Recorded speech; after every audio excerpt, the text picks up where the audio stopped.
Warning! The Stone Age Gamer podcast includes a lot of bad language. Cover your motherfucking ears. Good evening and welcome to the Stone Age Gamer podcast. I'm Kris Randazzo and joining me tonight is... Yep. I had a plan and, you know, everyone has a plan until the Dixie shows up. Until the Dixie shows up. That's right, baby. Yes, joining me tonight is bongo beating good time Dan Ryan. Yeah, it works on so many levels. It really does. Very and here happy. we are again. It's the end of another month, and with it, a fresh 10, 20, 30, 40. Will we have another upset month for the PS2? Tend to your virtual vegetables, because the Stone Age Gamer podcast starts now. Hi, everyone. This is episode 568. It is the week of May... No, it is May 23rd. How did I fuck that up? It is the week of your mother. It's the week of May 40th. That's... May lousy smay weather. Ugh. May 30th, 2025, and welcome. For anyone new here, this is the official podcast of StoneAgeGamer.com. Dan and I talk every week about what's happening in the world of video games from a retro gamer's perspective, as well as whatever the heck else is going on in our lives. And speaking of which, how you doing? I'm pretty good, Kris. I had a realization this week. Oh, my God. Lightning, as Mr. Shmee said, has struck my brain. That must hurt. It does. We are here at the end of May, and Had an apostrophe. And we did not do a Mania this year. Oh wow, we didn't. Yeah, no, just not a thing we did this year. Whoops. And that's the bracket one, right? That looks Yeah. like March Madness, kind of. Yeah, that we Okay. always do in May because we fucking missed it in March. We're like, we'll just do it every May, and then and no one in the Discord seemed to mind. So I guess it's not a very popular segment. So maybe we won't do it. It's not popular. It's just like Maybe we I won't love do doing it. those things. It's just like it just doesn't pop into my brain regularly. But once a year, so we could yeah. we could do it. We could do it, Junia. I don't know. Maybe I'll see if I can come up with some Junior. other stupid fakakta name that works. I will do so. I'll see what I got, but I'm not promising anything. Smarch Madness. Yeah. Oh God. Lousy Smarch Really? weather. The fucking weather this week. What the fuck? Seriously. I don't know. It's been rainy and cold. It's been rainy and really cold. Like I got up. What was it? Yesterday morning, I was leaving the house, and I always check the old weather app because I'm an old man. But I looked at it, and it was like today's high 54. I was like, the fuck? Who? What? Are you kidding? That's not. No, stop that. It's May. It's almost June. Like, what are we doing? Knock that shit off. And I don't mind. I like cold weather. Yeah, I don't mind terribly. It was when it was cold and rainy, I wasn't okay with having to put on pants to walk Hopper. Sure. But I've been, solidly sticking to my shorts for the rest of the week because that's my life. That's the kind of guy you are. This is the time of year where I just will not wear pants unless I absolutely have to. Specifically in the shower. That's where I wear them most of the time. Pressed, I beforehand. can't put my shower pants on and go to town. Tuxedo pants in the shower. Right where they belong. Right where they fucking belong. Yeah, I don't know, man. It's been a weird week. It really has. We got that new bed, and Karen and I have barely shared it. Right. Because Hopper was sick for a week, so I was sleeping downstairs since I had to let him out like every hour or two. Hopper's all better now, but now Naga's sick, so she's been sleeping downstairs. Excellent. Exactly as planned. Yeah, it's working out great. The new bed's wonderful. I think Naga's getting close to being on the mend. Hopper's totally back to normal, but Naga's... It's hard to tell, because she's pretty lazy to begin with, so, like, right. How can you tell when she's being lethargic? She's just kind of, like... She's always lethargic. Yeah. Well, on a sadder note, yeah, no, I know. But since we're talking about dogs, I'm pretty sure by the time we record this podcast next week, I will be down one dog because this week we found something in Willow's mouth, and it has grown exponentially throughout the week. Like, this was one of those, like, oh man, I think there's something, like, you know, you could see like a little bump on the side of her mouth when she was chewing. And I was like, oh, I think there's something in Willow's mouth. Like, what the fuck? Let me take a look at it. Okay, yeah, that feels like a thing. Let's keep an eye on it. And then like 2 days later, it was like, oh, so like mouth cancer. Cool. Got it. No problem. Like, fuck, man. Well, I mean, Naga's got a gigantic growth in her mouth, but we don't, you know, the vet was like, we're pretty sure it's not cancer. Obviously, you should. No, wait, we did get that biopsied, I think. And yeah, like, but you I think should you get said it removed. you did.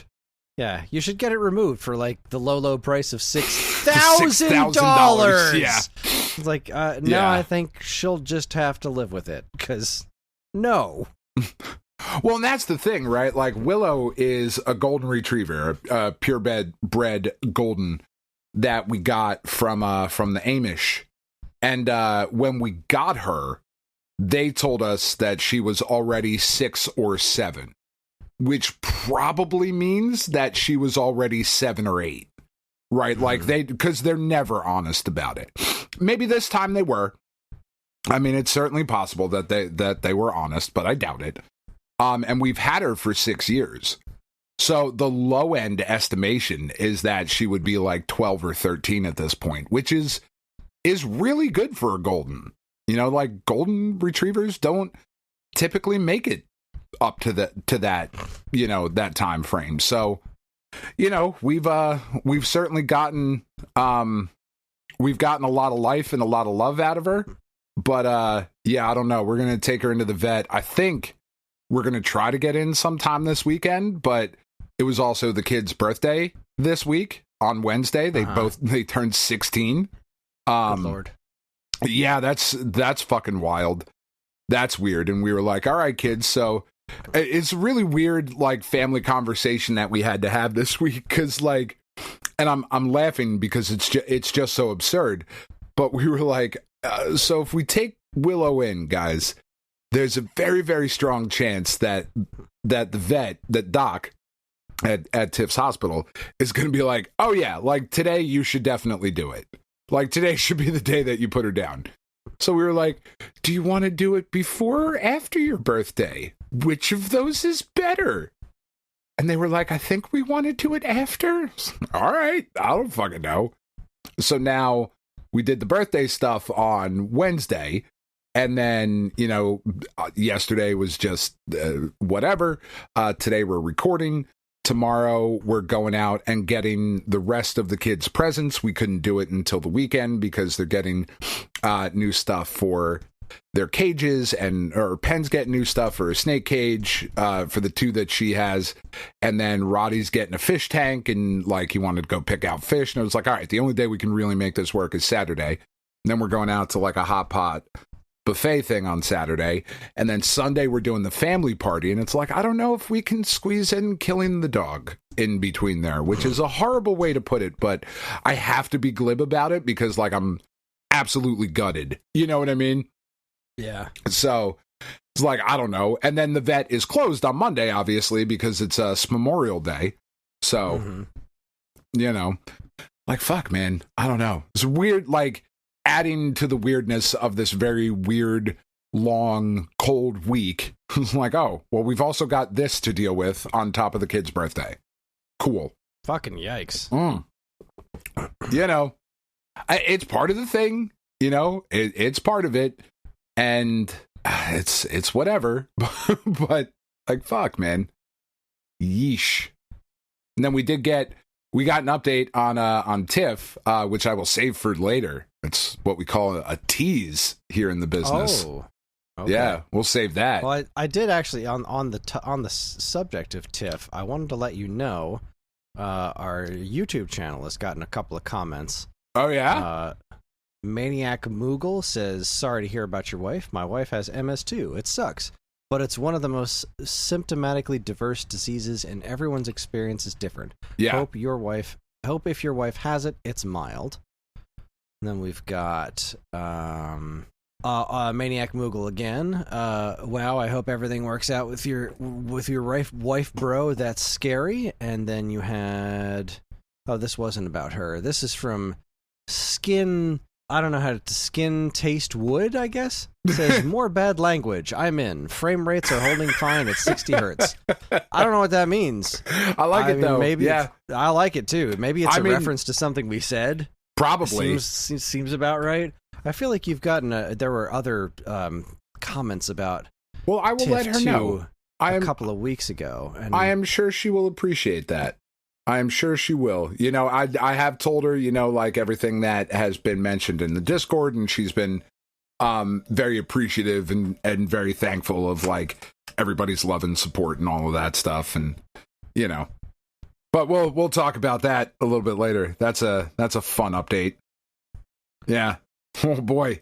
I feel like you and me have different definitions of the word fun. I mean, you know, over the last couple of years, my definition of fun is certainly skewed a bit.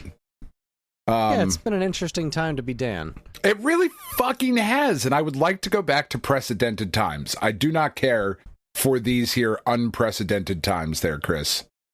Well, I mean, at this point, they're just becoming precedented on their own, right? Yeah, well, okay, then maybe let's go for some unprecedented times. Let's go for some unprecedentedly good times. Yeah, let's go. That. Let's just shower ourselves with good news. That's right. Just golden shower. What? Huh? Sorry, wrong episode. You know what I'm about. All right, let's see. Let's get to work. Let's get down to business here. So let's focus on the 10, 20, 30, 40, because that's what we're here for this week. All right. 10, 20, every month we talk about games and notable releases that happened 10, 20, 30, and 40 years ago. We call it 10, 20, 30, 40 because we're very creative people. And this was an interesting one. There's a couple of really notable things in this one's 10, 20, 30, 40. Let's start with the... Let's start with the 20 this year. This week. Let's just jump to the 20 for no reason. May 2015 is filled with just stunning levels of mediocrity. The PlayStation 3 saw 15 releases. The only things, and I'm just going to say also the Xbox 360 saw 10 releases, and the Wii saw no releases. Wow. So that's all the previous generation stuff. The only things I saw of note on either platform were Life is Strange Episode 3 and Farming Simulator 15. Oh, man. Farming Simulator 15. The quality of life enhancements on 15 versus 14 are just fucking staggering. And really that was pushed the one that where series. It really started to come together. Yeah, that's where it really started to, like, click. You know, where it was like, oh, this isn't just a way more expensive Farmville. Awesome. The DS just got 2 DSiWare games, Titanic Mystery and GG Series Wonderland. I don't even know what that is. What the fuck is the mystery? It hit an iceberg. It's not fucking mystery. Oh, no, there's 2 different... Oh, right, Titanic Mystery. Maybe there was a murder mystery. I was like, is the mystery how they missed it? Oh, what is that? Oh, shit, I don't fucking know. Let's go right at it. We'll probably smash through it. It's fine. The mystery is that Waldo's on there somewhere. Oh, shit, now I'm in. Never mind. The PSP had no new releases. The PS4 had 40 releases. Jesus Christ. Again, almost all nonsense, with the exception of Life is Strange Episode 3 and Farming Simulator 15. Well, the next gen update is just, I mean... Yeah, indeed. Same exact situation with Xbox One. 25 releases, Life is Strange, Farming Simulator. Although PlayStation 4 did get Ultra Street Fighter 4. Oh, that's cool. Not nothing. Yeah. That was, I think, the final iteration of Street Fighter 4, and it was quite good. Yeah. Street Fighter 4 Street Fighter 4 might be my favorite. I love Street Fighter 4 so much. I really favorite, like that one. Though? Over Third Strike? Yeah, I don't know, think man. so. I don't know. Third Strike doesn't have Blanca. Like Third Strike, Third Strike had the cast in Street Fighter 4. Like, it doesn't have the same parry system, but Street Fighter 4 has so much more and so many more characters. And I spent and so many more iconic characters. You know, you're probably right, but like, I don't like. I don't dislike the art style since 4. Like, once they changed from like the hand drawn whatever that Third Strike and previous right. Third Strike is gorgeous. 4 out of all the modern ones, I like the visual style best in 4 because there was so much about 5 I just couldn't get into. Like, I didn't like the way it rolled out. I didn't love the new art direction. I didn't like the exclusivity most of the it. New characters. Yeah, the exclusivity wasn't great. The new characters I thought were pretty lame for the most part. Whereas Street Fighter 4's new characters were freaking great. Juri and Hakan with the oil wrestling. Yeah. Oh my god. Even Rufus with his weird fat jumpsuit dude. But like, like Rufus. Blanca and Guile are my favorites, and I got to be both of them again. I had so much fun with 4. I adore 4. I just think it's great. It's the perfect culmination of everything that came before it. And I love 3 Third Strike. I always will. It's a phenomenal game. But if I had to rank them, I think 4 goes up top. I don't know. I might even put Alpha 3 up at the top.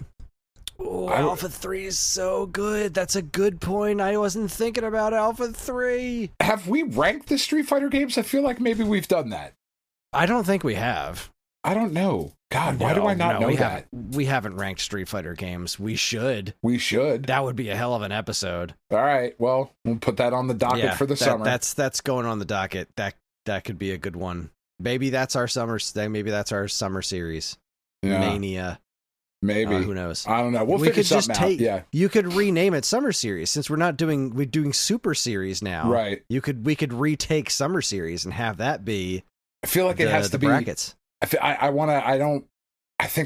want to change series though to like the Summer Spectacular or some bullshit. I don't know, some sort of alliterative nonsense, but I love alliterative nonsense. Oh my god, me too. I'm a huge fan. On the topic of ranking things, I've been playing a lot of Mario Kart, and I think that ranking is a lot more interesting than we initially thought. Really? Okay. I've got thoughts, but yes, moving on. I've got thoughts. Still in the 10. Wii U actually had an okay month. They had 13 releases. That's not something you hear often. Yeah. Swords and Soldiers 2, I'm sure people care about. It's an online game I've never played, an eShop game. But this was when the first Splatoon came out. Oh, shit. Splatoon's 10 years old. That game's fucking great. Yeah. That's so PS4 has Ultra Street Fighter 4. Which again is great, but it's also like, we've been playing Street Fighter 4 for a while. As far as original games, that might have been the 17th iteration of fucking Street Fighter 4 at that point.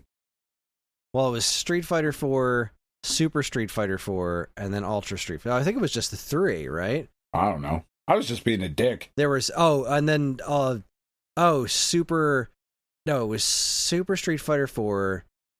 Street Fighter 4, Super Street Fighter 4, Super Street Fighter 4 Arcade Edition, Super Street Fighter 4 3D for 3DS, and then Ultra Street Fighter 4. So 5, I think, is this Street Fighter 4 iterations. Still, and that's going to be a discussion when we're rating those things. Like, are we rating all the individual ones? God, I don't know.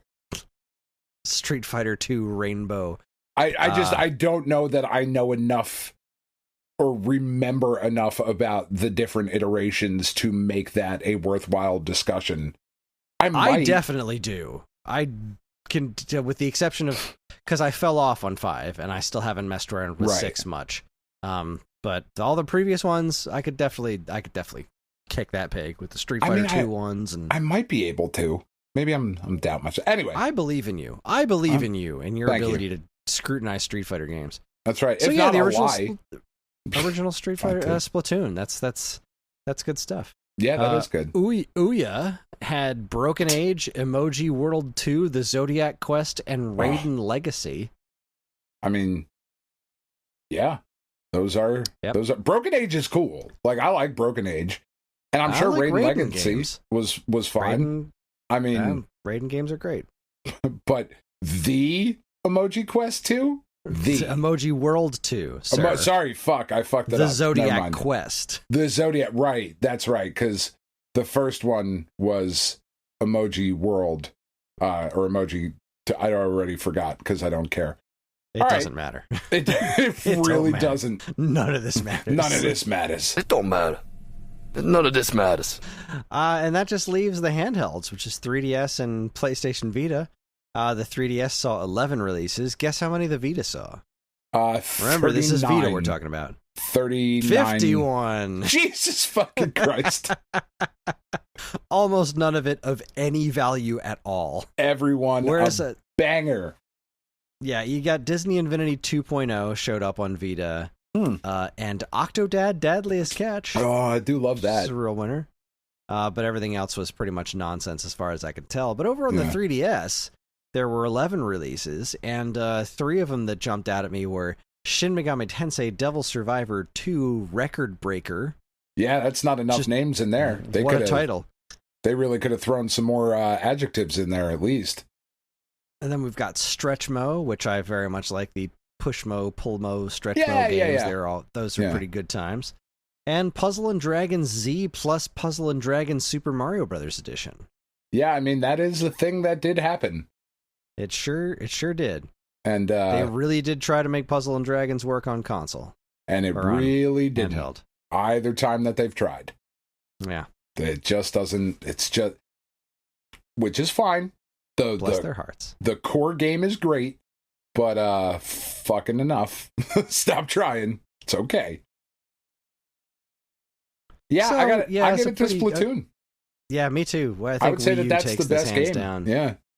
Wii U takes it hands down with Splatoon. None of the rest of this. I mean, I love Ultra Street Fighter 4. Sure. But Splatoon was the launching of a new, just mega franchise for Nintendo. Yeah. So that's pretty great.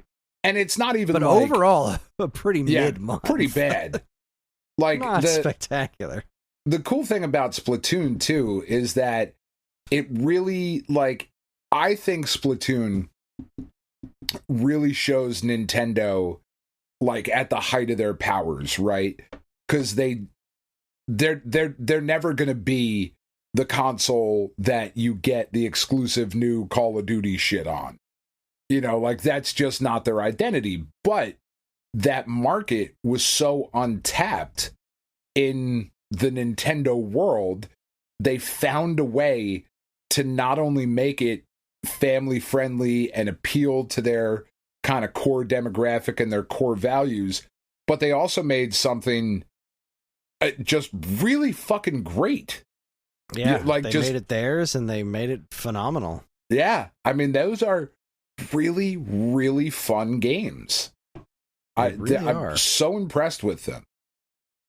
I want them to do more with the single player, because there's the single player mode in 1 and to a slightly lesser extent 2 were really, really interesting.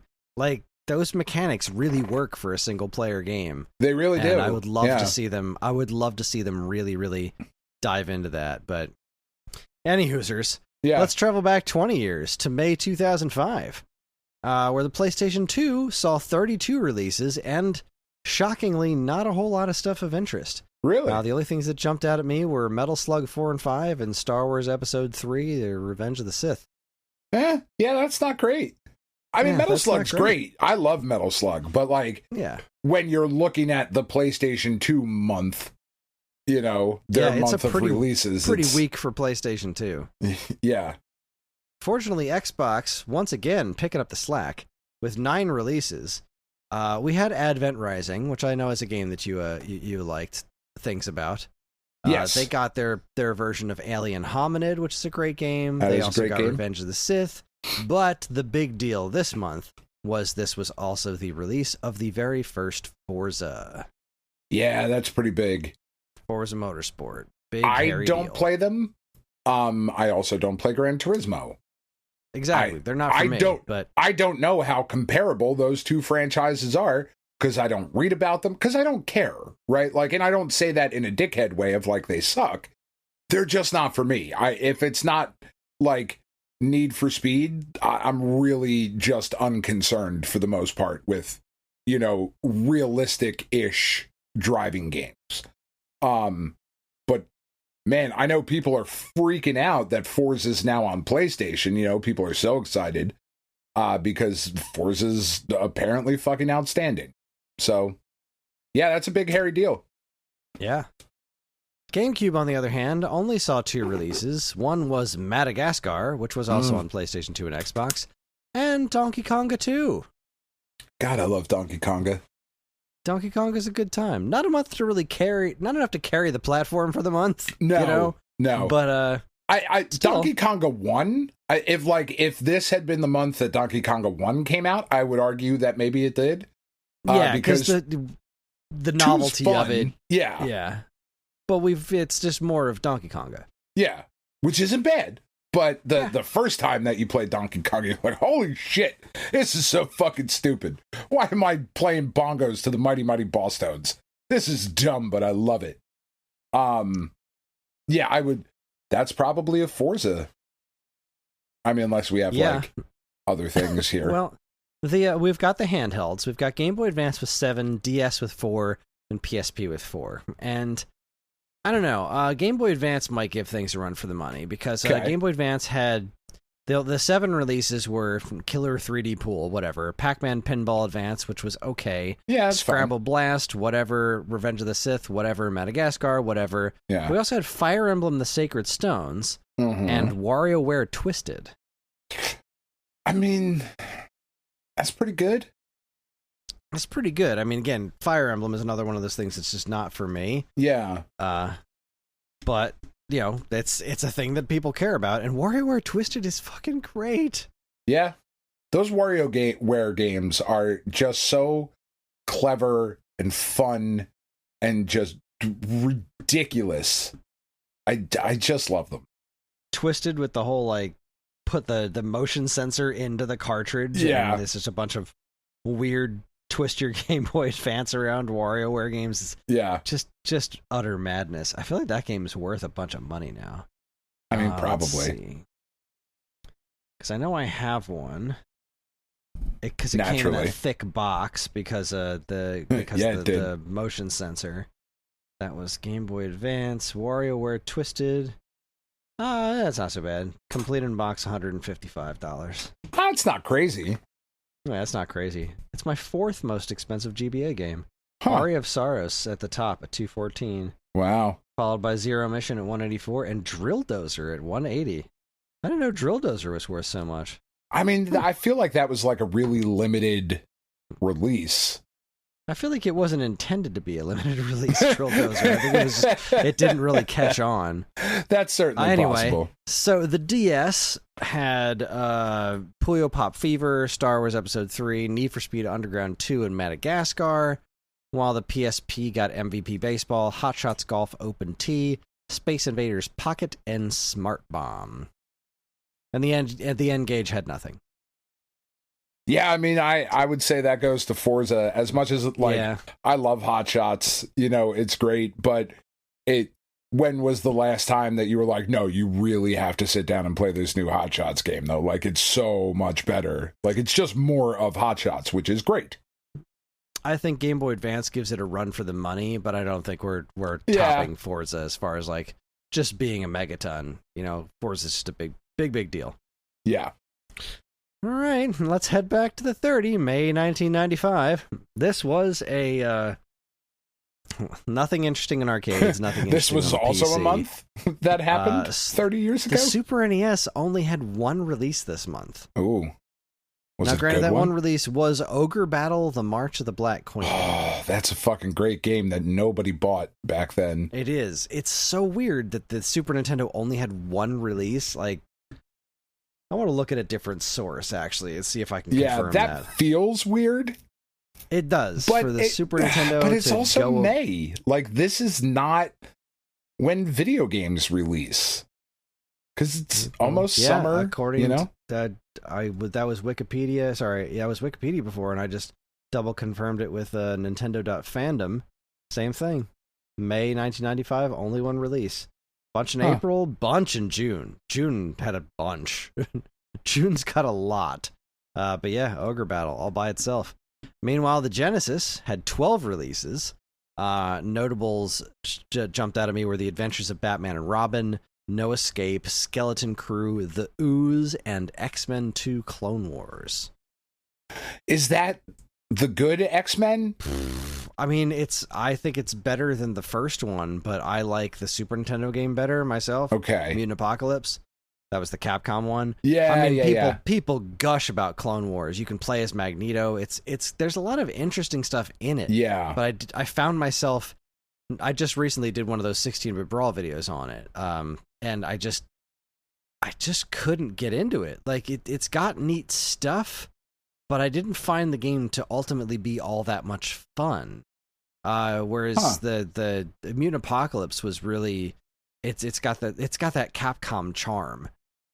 There's good stuff in Clone Wars for sure, and I understand why people like it, but some of the level design was just really obnoxious. Some of the music's great, while some of the music is obnoxious. I don't know. It's a mixed bag. But Adventures of Batman and Robin is killer. Yeah, the that's Genesis a great version of that great game little beat 'em up. Yeah. Sega CD got nothing. 32X had Tough Man contest with Butterbean on the cover. Love me some Butterbean. As we all know, what a real TurboGrafx American. is out. Yes, indeed. Neo Geo had Savage Rain.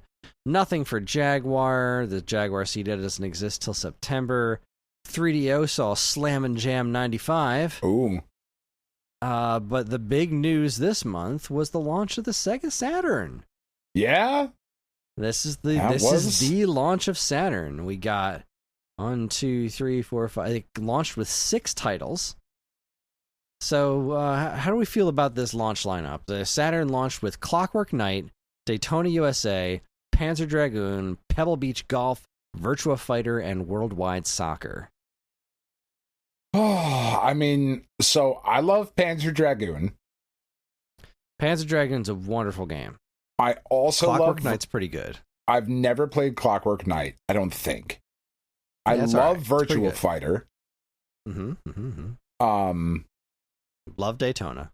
Couldn't care less about Pebble Beach Golf and Worldwide Soccer. Yeah. That's not a bad launch lineup. It's not great. No. But it's very Sega. Like, these are some Sega games right here. Yeah, I see. I feel used like a little more razzle dazzle, you know, a little more pizzazz. Well, a little less arcade ports. Yeah, like that. You know, because Daytona was in the arcade. Yeah, Virtua Fighter and Daytona are both very arcadey games. That's Sega's DNA right there. That's their thing. Clockwork Knight wasn't Sonic. You know, Clockwork Knight wasn't the platformer to really get people onto your system. And Panzer Dragoon, for as amazing as it is, it's pretty fucking niche. Yeah, but exactly. It's pretty fucking niche. Yeah. So Saturn. We all know the Saturn launched half cocked, and that was kind of its thing. It certainly did. It's weird.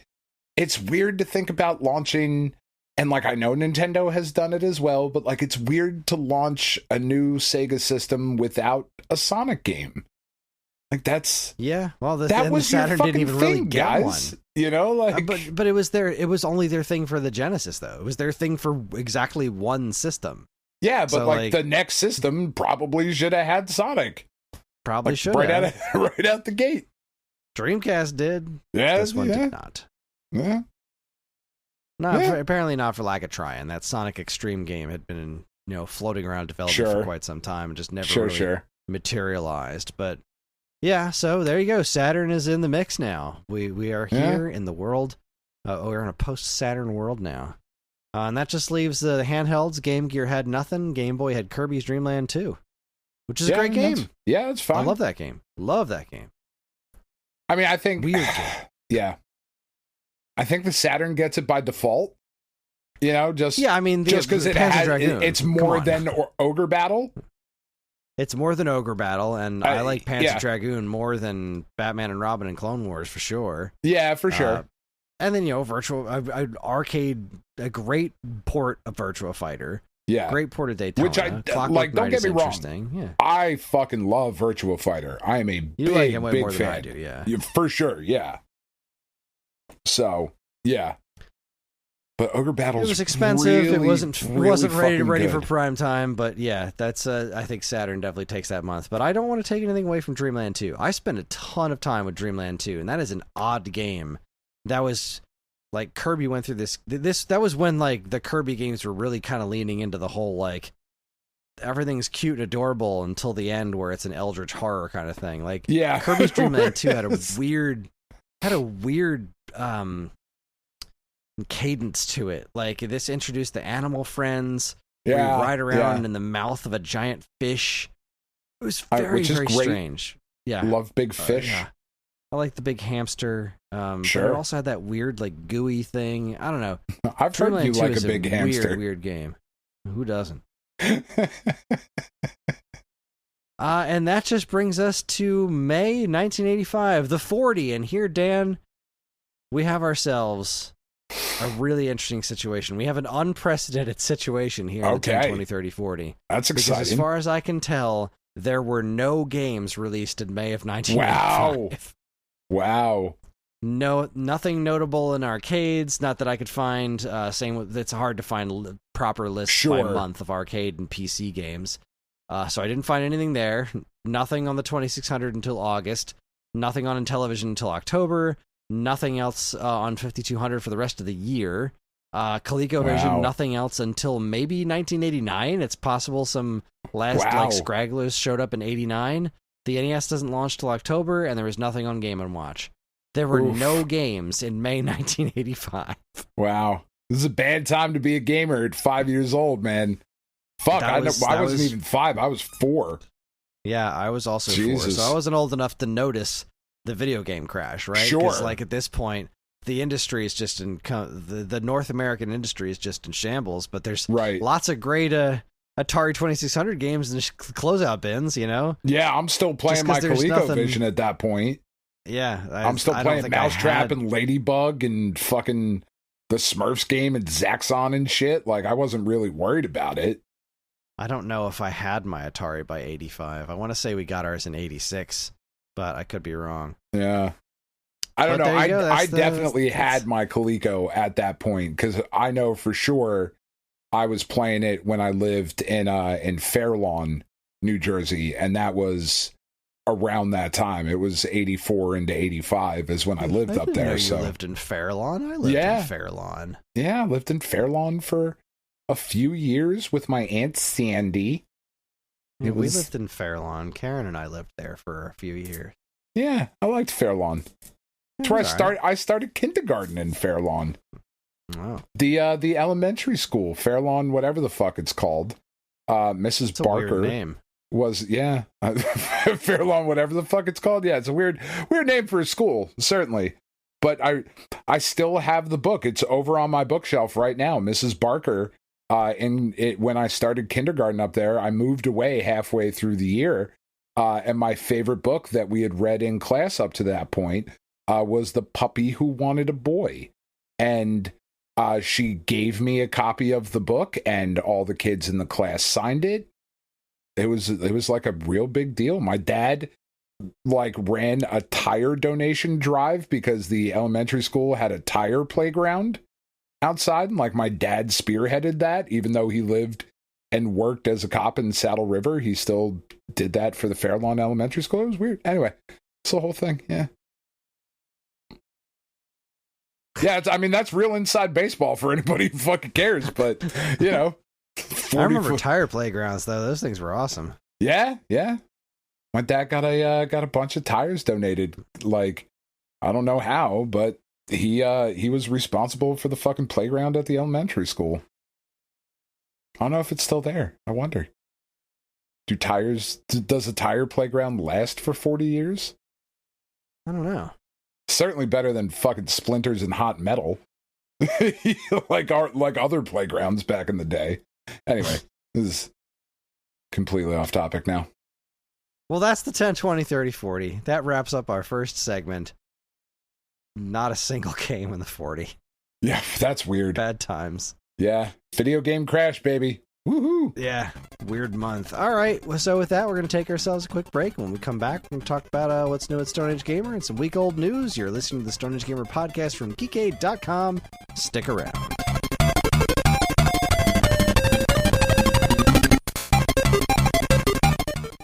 And now here's a quick look at what's new from us and our partners at geekade.com.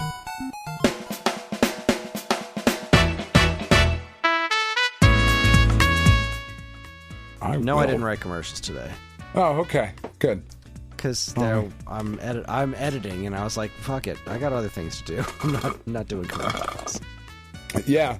No, that is fair. Let me go grab a beer. I got my beer late, so it's still in the fridge. Have at it, sir. I will be right back.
All right, back in, said Jesus. All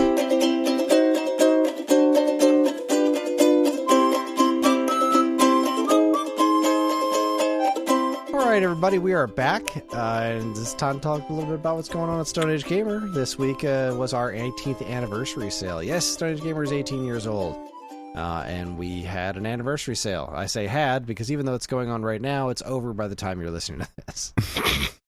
Because fuck you, that's why. Because we record this the a week Discord. in advance. That's just the way it goes. Yeah. But yes, it was a pretty good sale. I think it's going well so far. I also added a couple of new items into our inventory. We got a whole bunch of games from Pico Interactive. We ordered just a bunch of like homebrew type games. It's like 40 Wanks for N64, something called Dork and Yimp. Super Nintendo, Iron Commando, Jim Power, Mega Noah's Ark 3D. Oh, I love that.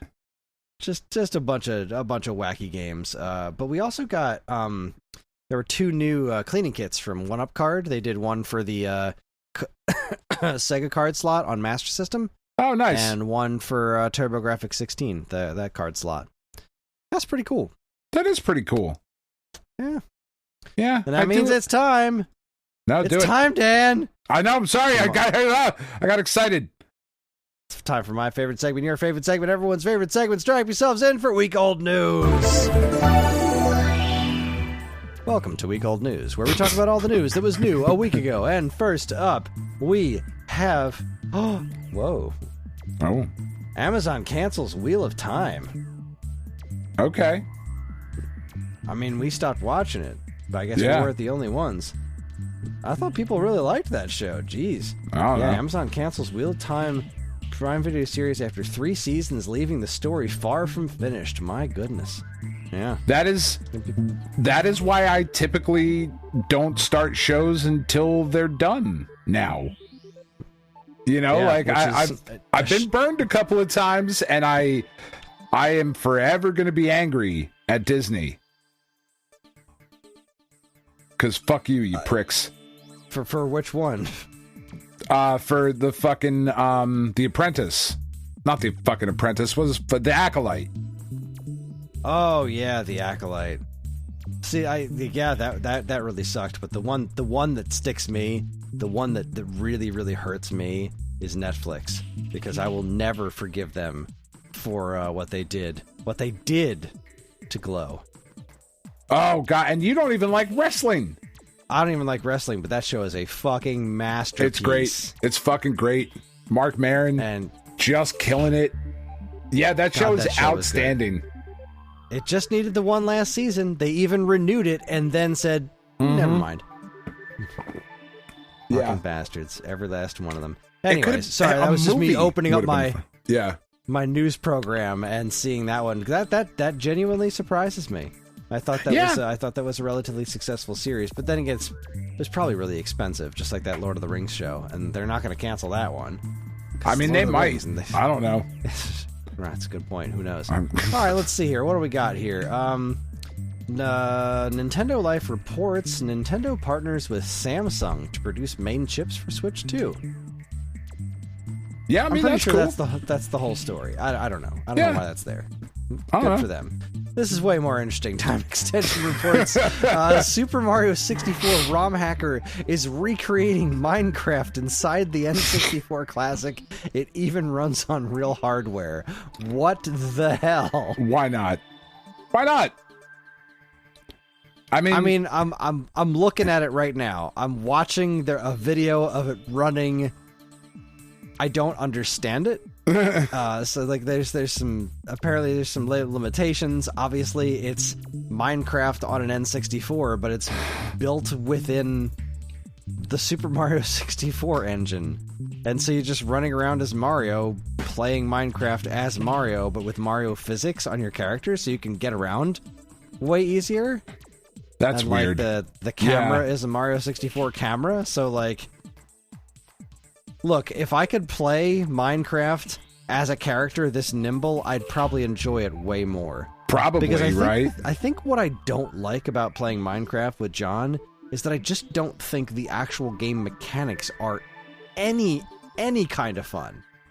Like, the things you can do are neat, but actually playing the game, the combat is terrible. Moving around is terrible. Everything is terrible. Yeah, like, really the only thing I ever enjoyed doing was building, like, roller coasters. Yeah, like, building stuff is neat. But, like, actually playing it is awful. Yeah. I just don't care for it. Yeah. So that's awesome. Way to go. We're apparently wrong, Chris. Like, we're the few who are like, meh. Moving right along, time extension once again. You can use your Steam Deck, smartphone, or Nintendo Switch as a Wii U gamepad replacement. So this guy is doing. So basically, like, the story goes, if your gamepad dies, your Wii U is basically a brick. Like, right. And gamepads are not easy to replace. So, quoting the article here, that's where developer Matt KC comes in. He's creating an open-source Wii U gamepad emulator that will allow you to use devices like Steam Deck, Android phone, or even your Nintendo Switch to act as a second-screen controller for your main Wii U console. So, work in progress, but I love that this exists. Because I saw some people talking about it this week on the on the Steam Deck subreddit and whatever. And people are saying, like, it works pretty well. Like, already, even though it's a work in progress, they're like, yeah, this is pretty fucking great. I'm very curious how the screen, like, if you put, like, a really nice OLED screen, how that's gonna look. Because, like, the Wii U gamepad screen is not spectacular. So, no. Do those games look really cool on an OLED? Like, that would be neat. Maybe. I don't know. I might find out. That's kind of the big... We talked about this when we were... last week, when we were talking about all the Wii U, Wii U and Switch games and stuff. I think it was last week. We were talking about Kirby and the Kirby Canvas Curse, I think? Right. Kirby Rainbow Curse. One of those. The one that was, like, the sequel to Canvas Curse on the Wii U. And the problem with that game is that you really can't look at the TV and the gamepad, so you wind up playing on the gamepad the whole time. But the gamepad's screen resolution is so low you can't see how great the game's graphics really are. Right. So whoever's watching you play on the TV is seeing this beautiful claymation game, whereas you're just seeing the gamepad. You're looking at stick figures. Because the detail on what makes claymation, like those fingerprints, you know, like the little tiny details, is what really makes clay stuff look so cool. It just disappears on that tiny low resolution screen. It's weird, but yeah. Any hoosers. Moving right along. IGN reports PlayStation Stars loyalty program shut down, announced after 3 years. Lights out. Yep. Sony has announced an end to its PlayStation Stars loyalty program, less than 3 years after its launch. That means that you will no longer be able to say, I'm a member of Stars. Unless you're playing Marvel vs. Capcom 2. I'm a member of Stars. That was I suppose that's fair. Joke. That really was. I laughed. I chuckled. Thank you. Yeah, it's fine. It's whatever. Yeah, this is reminding me of Nintendo shutting down the gold coins program. Like, yeah, like okay, that sucks, I guess, but it was nice okay. to save a couple of bucks here and there, but sure, but you know, okay.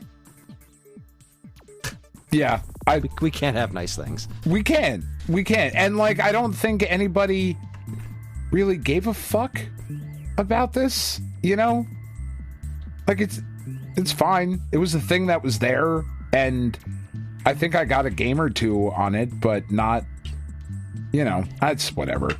I've never heard of it.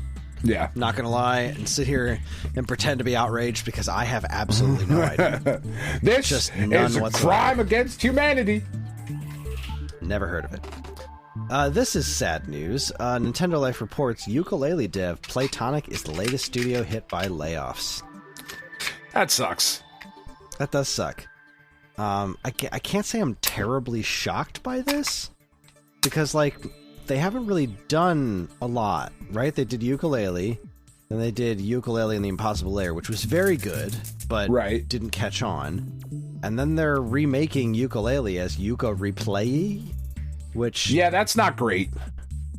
It's not a great it's a terrible name. title. Yeah, but it's not also great. like I don't know that remaking this game is the right move here. Like I really think they needed to move on to something new. A handful of staff at UK-based studio Playtonic, best known for creating ukulele and for forming the indie publishing label Playtonic Friends, are sharing messages in social media that they have been made redundant at the developer. Oh boy. It's not what you want. You don't want to be redundant. That's really not, you know? not something you want to hear. And especially at an indie studio like this. Like, this isn't some big major studio. This is a label that had a lot of promise, and I am sad that that is the situation that they have found themselves in. I mean, I think it just goes to show that fundamentally we're just kind of past that thing, right? Because it was basically just Banjo-Kazooie, right? With, like, different characters? Am I misremembering that? It's a spiritual successor to Banjo-Kazooie. It's a lot of X-Rare employees got together and were like, well, fine, if you're not going to make Banjo, we're going to make this. We're going to make it just with different characters that we own. Yeah, and I get the thing is like Yuka and Lele are not Banjo and Kazooie. Like they're not the Yuka and Lele. They're not getting added to Smash. Yeah, a chameleon and a bat are not the bird and the bear. It's just they're not as endearing characters. Yeah, which I suppose really that's a shame. That that sucks. I thought Impossible Lair was great. It was extraordinarily derivative of the modern Donkey Kong Country Returns and Tropical Freeze games, but it was still really good. Whereas Ukulele, I didn't like that any more than I liked Banjo-Kazooie. So, which is not very much. Yeah. Sad news. Moving right that does along. suck. Like, I'm not. Yeah, I mean, I know I sound kind of like whatever, but like, it does. Again, like I said, it doesn't terribly surprise me because I don't know what output they were doing that was making them enough money to sustain. Right. And when they announced the remake of Ukulele, I was like, well, that game's not. I mean, it's not new. It's been out for a good long while, but like. But that's not the reason that you weren't successful. There's only two of them. Like, you did Ukulele and then Ukulele and the Impossible Lair, and then a remake of Ukulele? Yeah, it's weird. Yeah, I don't. This isn't The Last of Us, guys. What are you doing? Yeah. But anyways, this one's going to be difficult to convey here on the show, but I had to mention it. Go put this in the Discord. Go Nintendo reports new Ditto plush series now available via Pokemon Center. It's so good.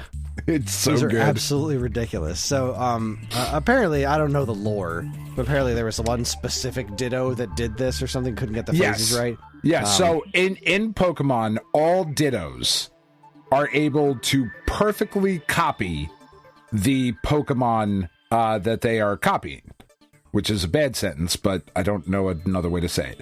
They're able to perfectly replicate the Pokemon that they are copying down to the most minute of details, except for one Ditto who just makes them look fucking stupid. Gets the body right, but the face is just a the face is just face. Ditto. Yeah, just two eyes and a smile. Entire friggin' run of these Pokemon plush that have the Ditto face, and they are hysterical. Yeah, they're outstanding. The Magikarp is bringing me so much joy. The Jigglypuff is a work of art. Dragonite's probably my favorite. Yeah. He just looks completely great. absurd. I love these. I like the Gengar quite a bit. That one is quite funny. Great. Yeah. These are all outstanding. And if that, like I said in the Discord, if they made a Cubone one, I would be ordering it right now. It's incredible. Yeah, these are marvelous. You have to see them. Yeah. Anyways, this is fun. This has been a fun story to follow.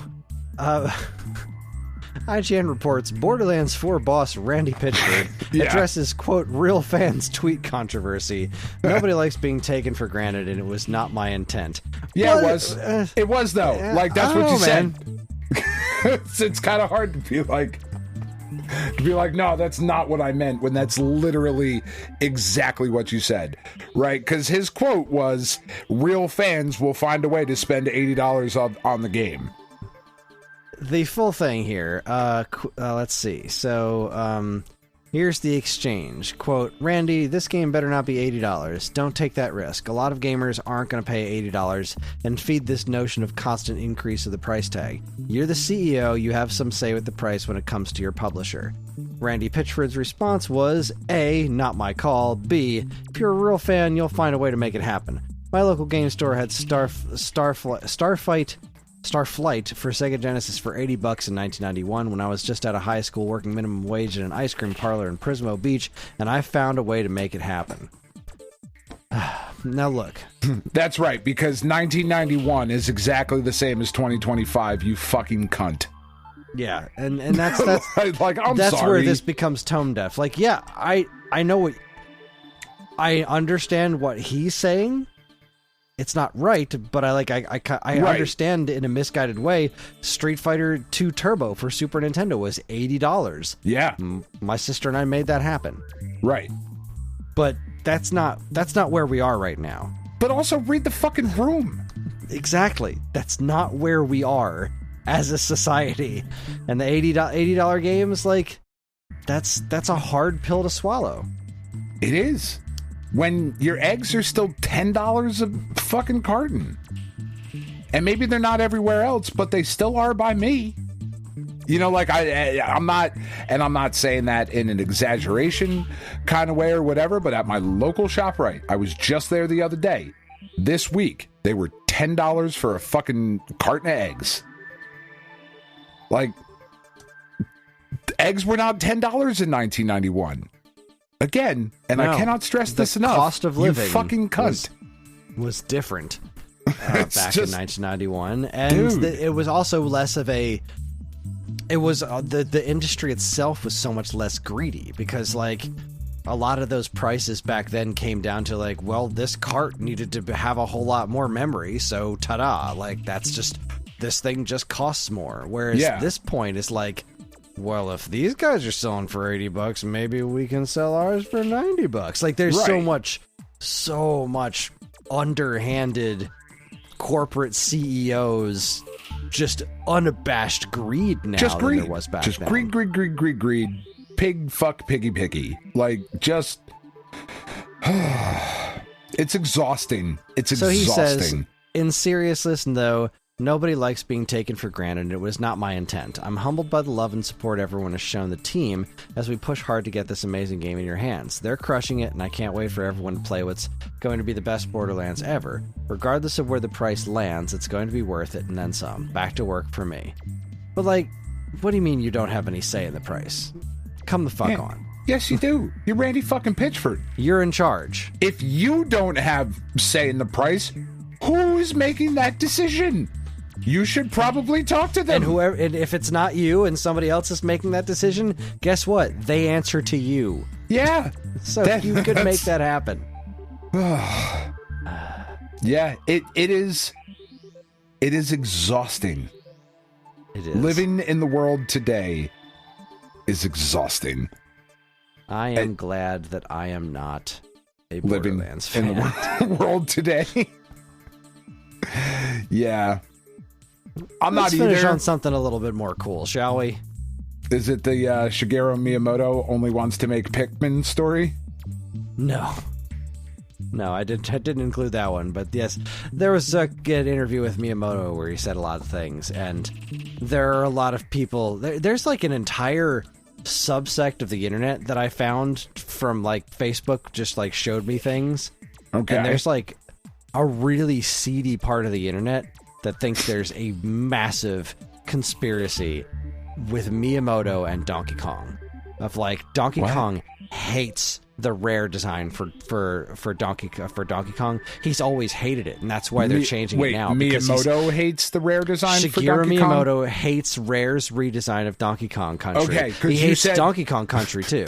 You said Donkey Kong hates the Donkey Kong redesign, and I'm sorry. Yes, I was pretty sure you meant Miyamoto, but maybe Donkey Kong is a person I don't know. He hates Donkey Kong Country, and he's always hated the Rare redesign because he's jealous because Donkey Kong Country was a bigger success than the original Donkey Kong, and even though he invented the character, their version of it was more successful. So he secretly hated it for all these years, and that's what this redesign is all about, is him wiping it away from existence because they're using the same poses for the new renders. They're not putting them in new poses. So like putting the new character designs on the old poses means that he's trying to erase the old poses, even though they just released Donkey Kong Country Returns HD like 3 months ago, and the theme park currently still has the rare design as like the basis of the entire fucking theme park. Just like go fucking volunteer to Soup Kitchen. It's such a like the better whole use of your fucking time. The Charles Martinet thing. Like, you know what? Let the guy retire, okay? He doesn't sound the same anymore. Nintendo wanted to move on to something different. These kinds of things need to get refreshed. They do. You can't just have the same person do the same acting over and over again forever. We just rewatched Star Wars Rogue One because we finished Andor. And, like, the scene with Vader... The dialogue's not the problem. It's James Earl Jones's voice. His cadence wasn't the same when he was like 90 years old reading these lines. He doesn't sound the same anymore. He doesn't. And it's okay. These things happen. People age. Now we get to hear him say skibbity toilet, and it's better. The Donkey Kong Objectively, thing, it's better.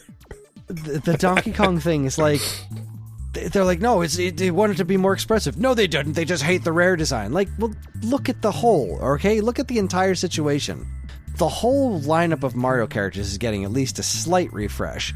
But Donkey Kong in particular has always stuck out like a sore thumb in the Mario group because the art direction for Donkey Kong is just different. That rare thing is not bad, but it's different. They want Donkey Kong to feel more natural in this group, and this new design looks more like a Mario character design. Like, I get it. I have no problem with that. The new design is great. I do People too. just hate change. It's just like, weird. again, another thing that Facebook hits me with every morning is the Snyder people just constantly trashing the new Superman movie that they haven't seen yet. Still? How it is the worst thing. It is a personal affront to them, Zack Snyder, and the Superman character in general. Just how fucking dare they?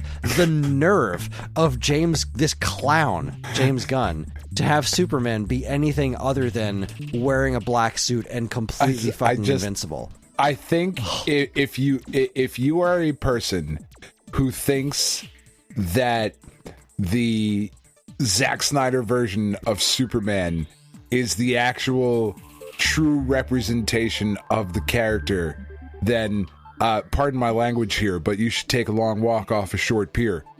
Because holy shit, is that not even fucking close to Superman? I'm sure there are a decent amount of Superman comics that are like that, but the vast majority of Superman comics are goofy as hell. Oh, God. Superman's weird. Superman's hopeful and colorful. And it's just, again, go volunteer to suitcase. Like, I don't understand these things, Chris. This is where, like, my brain, I just don't fucking get. You don't work for these companies, and it's not just Nintendo fanboys that do this. It's Sony fanboys, everything. It's Xbox fanboys, it's Star Wars fanboys, Star Wars, it's Marvel, it's DC, it's anybody who says we when you start talking about this shit. Oh my God, we don't want this. Who's we? Who's we? You don't work for the company. You don't represent all of the fan. It's like when we, when people are talking about their sports teams of like, we couldn't pull it off this week. When the fuck were we out there? We were at home watching with our hand in our fucking pants because we're overweight and out of shape. We're not athletes. Like, what the fuck? I heard all this week because the fucking Knicks beat the Celtics, which was great, and then they lost the first game on just a fucking miracle shot from Tyrese Halliburton in overtime, and they choked away a 17-point lead and all of this shit. So I'm listening to the fucking I listened to the ESPN New York morning show on my drive into work, and all week I'm hearing these motherfuckers call up in like their thick New York accents, be like, we really fucking blew an opportunity there. Like, did you? Did we? We blew the opportunity? Fucking Mario from East Lansing, you get the fuck out of here. I don't understand that mentality. It's so weird. This kind of like corporate worship and bootlicking mentality that people fall into, and then these arguments and these conspiracy theories that arise. Like, how the fuck do you have that much free time? Like, ultimately, how do you live? How do you exist in the world and also have that much free time to spend brain cells thinking about this kind of shit? It must be really fucking nice. Meanwhile, I know you don't. I feel like you're trying to avoid any sort of trailers or anything for the new Superman. Am I right on that? I watched the last one.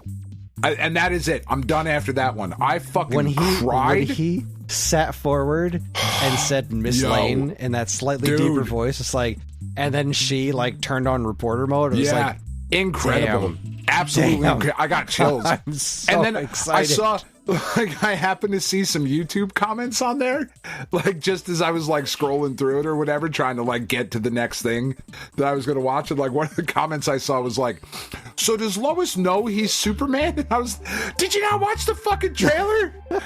How did you miss that? Oh my God. Boy. It looks, to my mind, I think it looks incredible. I have some real concerns.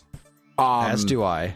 Because there's a lot happening. There's a lot of characters happening. Yeah, there's a lot of characters, and that gives me a lot of pause. Yeah, we have to explain Mr. Terrific and Metamorpho and why the fuck is Guy Gardner there, and then the Authority shit that's in it. Like, there's a lot happening.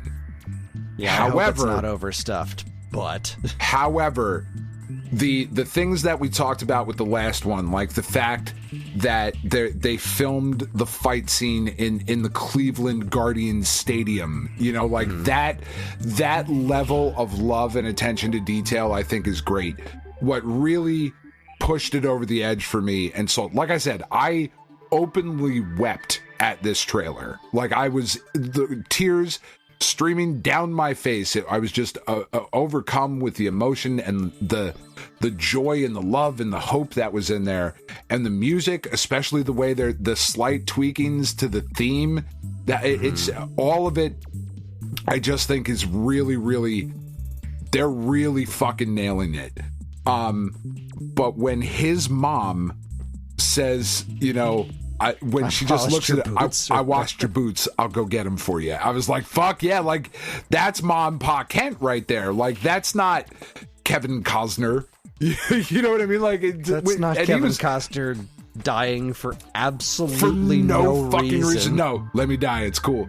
Like it was just that little scene, just the way his dad looks. He looks like a fucking Midwestern farmer. You know what I mean? And not like a crazy old man like he was in the Dick Donner films. And don't get me, like I have said multiple times on this show, my favorite fucking superhero movie of all time is the first Superman movie.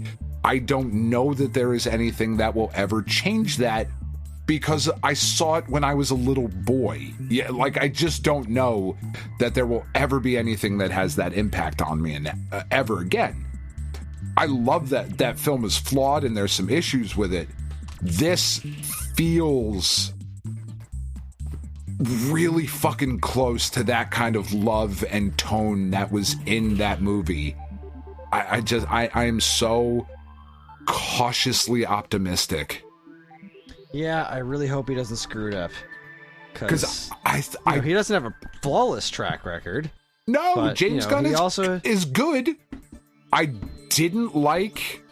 I thought the Suicide Squad was fine. I thought it was fine.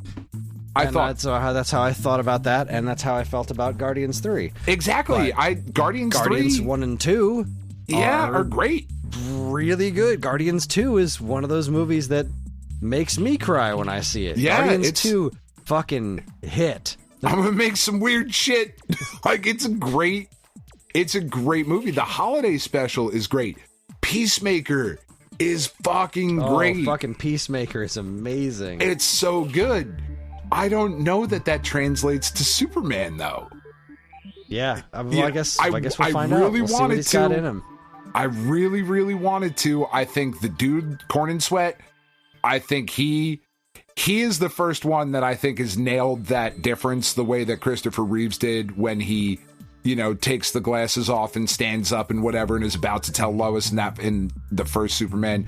Because you're right, like the voice change, the way he sits, the Miss Lane, like that whole thing was it's like the voice is barely different, but it's like as soon as he says it, it's like, holy shit, that's a different dude. That is Superman. It was brilliant. Wow. Absolutely brilliant. So, yeah, I am cautiously optimistic.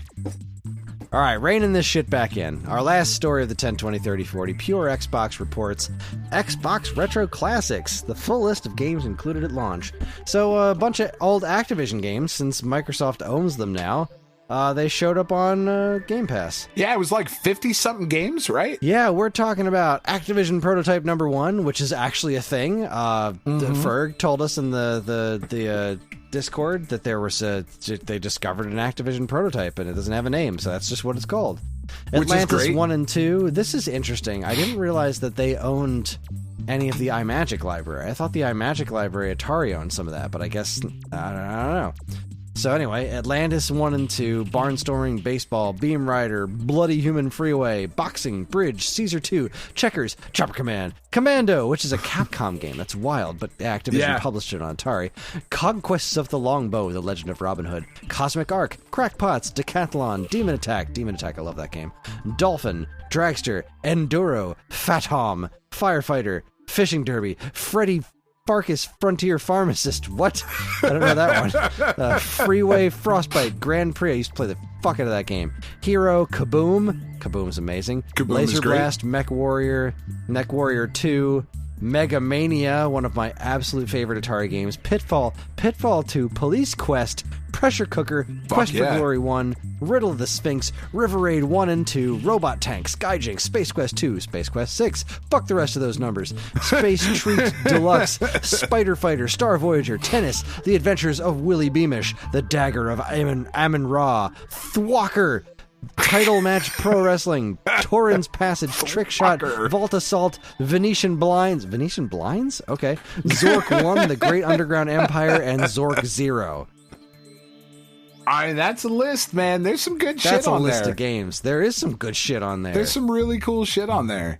You know, like I wish they would collect those and put those on another system because and this kind of dives into, and I'm going to take us a little bit off the rails here, just for a second, which is going to turn into a 20-minute conversation, and I do apologize for that. I got to set up for Gambler anyway, so okay, I figured you might. So it got brought up on the Discord of that new what I can't remember the name of the company that's the basically the Criterion Collection, but for games, right? And they announced it with the first 3 games or whatever. And they're games that, like, okay, like, people have heard of these, but they're not... The Gold Master series you're talking about? No, God, fuck, what the... hold on, fuck, let me scroll back. Scrolling, there's a bunch of shit about shoes. There's a dude falling over because Kris sucked out his brain. Those weird, joystickless arcade controllers that I don't understand. Boneless wings are definitely superior to bone-in wings.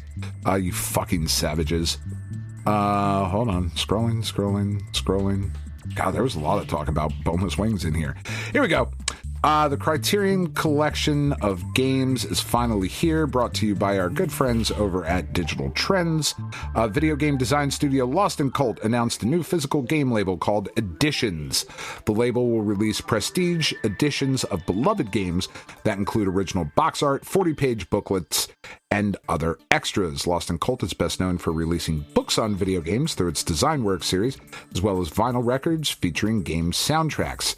Editions is an extension of that work, continuing the design company's focus on game preservation and curated content. The 3 games announced for the first wave of releases are The Excavation of Hobbs Barrow, Immortality, and Thank Goodness You're Here. Okay. So that was... I also like this at the end of the article. At launch, Editions will only get PS5 and Nintendo Switch releases. Thank Goodness You're Here will be available on both platforms. Immortality is getting a PS5 only release, and The Excavation of Hobbs Barrow will be for Switch. There will be a limited number of copies to order for each platform, though Lost & Cult says that it will release standard edition versions of the game at retailers as well. Lost & Cult confirms that Nintendo Switch 2 editions, which is not to be confused with Nintendo Switch 2 editions, are planned for the future, and those will always be full editions rather than game key cards. I just liked that last little sentence quite a bit.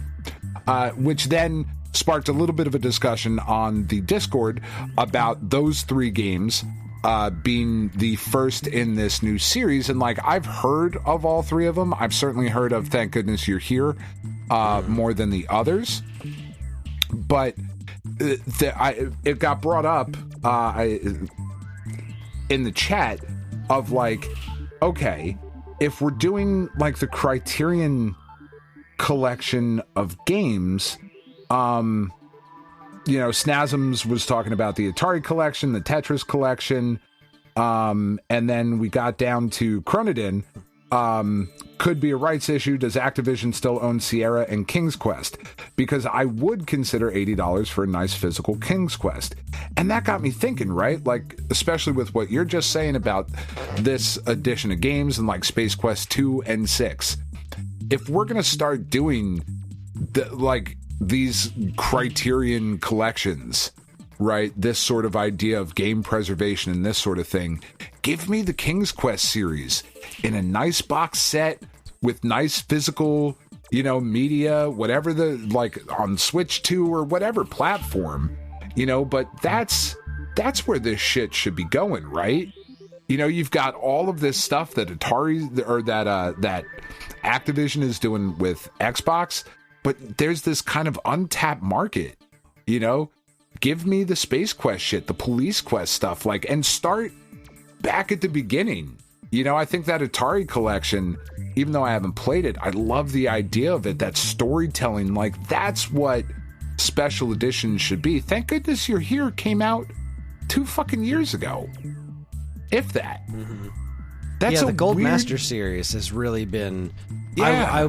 I wish there was something better happening with the physical editions of them. Like, they're just physical editions of those games. Mm-hmm. But then again, most of the stuff that you would want is already in the game, you know? Right. Because the game is the full story, and like, you know, the ones that they've done, they aren't like these games. They're kind of niche, but like they're so important. Like Karateka, right, is extremely important because Karateka led to Prince of Persia, which led to so many other things that were inspired by it.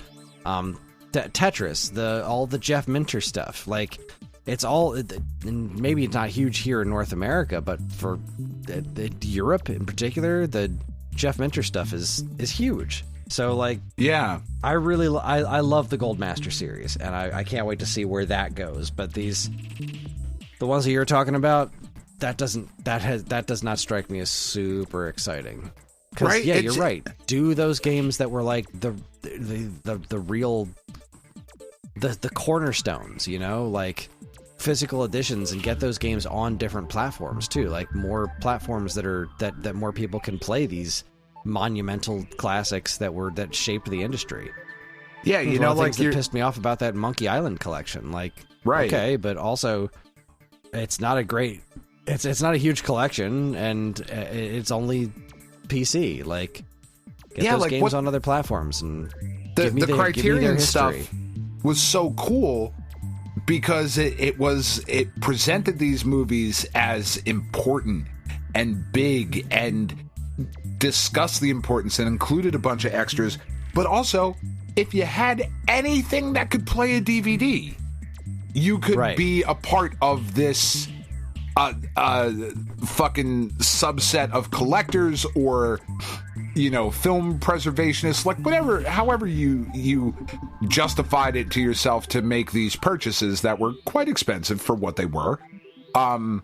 But whatever, as long as you had something that could play a DVD, you could be a part of it.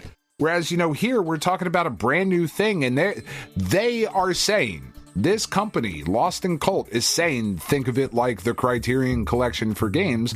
And now our first 3 games, one of them is on 2 systems, and then one's PS5 exclusive and one is Switch exclusive. Well, like, then I'm out, man. Like, I can't collect those. You know? Yeah. It's a weird thing. They're not as universal. And like with video games, you can't make them completely universal because systems are always going to change. But at the same token, like, you can do better. You can do better, and you can do better than that. Like this, yeah, you need to figure out how to make the porting situation part of the equation, getting them on the platforms that everybody can play them on, and also getting them in a condition that future-proofs them. Like, right, for all of the issues that Limited Run has, which are legion, numerous. The concept behind their carbon engine is fascinating to me, because the point of the carbon engine is to future-proof these old games. So if they're porting an old game to carbon engine, then that game will theoretically be also portable to just about any new platform as they come up. Right. Like, and I love the notion of making that happen. Because that means that, you know, of course, really there's always going to be rights issues that have to come into these kinds of things. But it means that once that's hammered out, the act of actually porting it isn't going to be as hard, because the engine is built to be compatible with just about anything. So right. Yeah, it's a really interesting. There's a lot to it. There really is a lot more to it. It isn't as easy as. It isn't as easy as saying, well, just make it on Switch. But at the same token, like, if you're gonna do it right. Right, or why bother? You know, like that. Yeah. And that was the thing that I thought was really weird, and I thought it was such a good point, like that Cronodin brought up, of like that the King's Quest series done well with like extras and shit. Because Rubbleman's also brought up in the chat of like, I'm tired of these special editions costing exorbitant amounts of money with a bunch of shit I don't want and will never use or look at or whatever the fuck they come with. Like, I would love to see a collection, and I know I'm not alone in this, of the King's Quest series of games. You know, done well in a nice package with a nice presentation. That's what she said. Like with some extras and stuff, and some interviews, or go back and interview some developers or whatever you're doing. Sierra, especially Sierra shit, it's such a monumental piece of gaming history that influenced so much of what we play today. So many of the developers that are working today grew up on this shit the way that we did, playing those Sierra games. That's the kind of stuff that you should be focusing on, in my opinion, for this kind of stuff. Not thank goodness you're here, which I'm sure is a fine game and is great, but why are we doing special editions of this shit that just came out? That just seems really weird to me. And I think the gigantic elephant in the room, as far as that's concerned, is that Nintendo needs to start doing this shit too. Because 100%. You want to talk about historic. They all do, but it seems like everybody else is at least vaguely interested.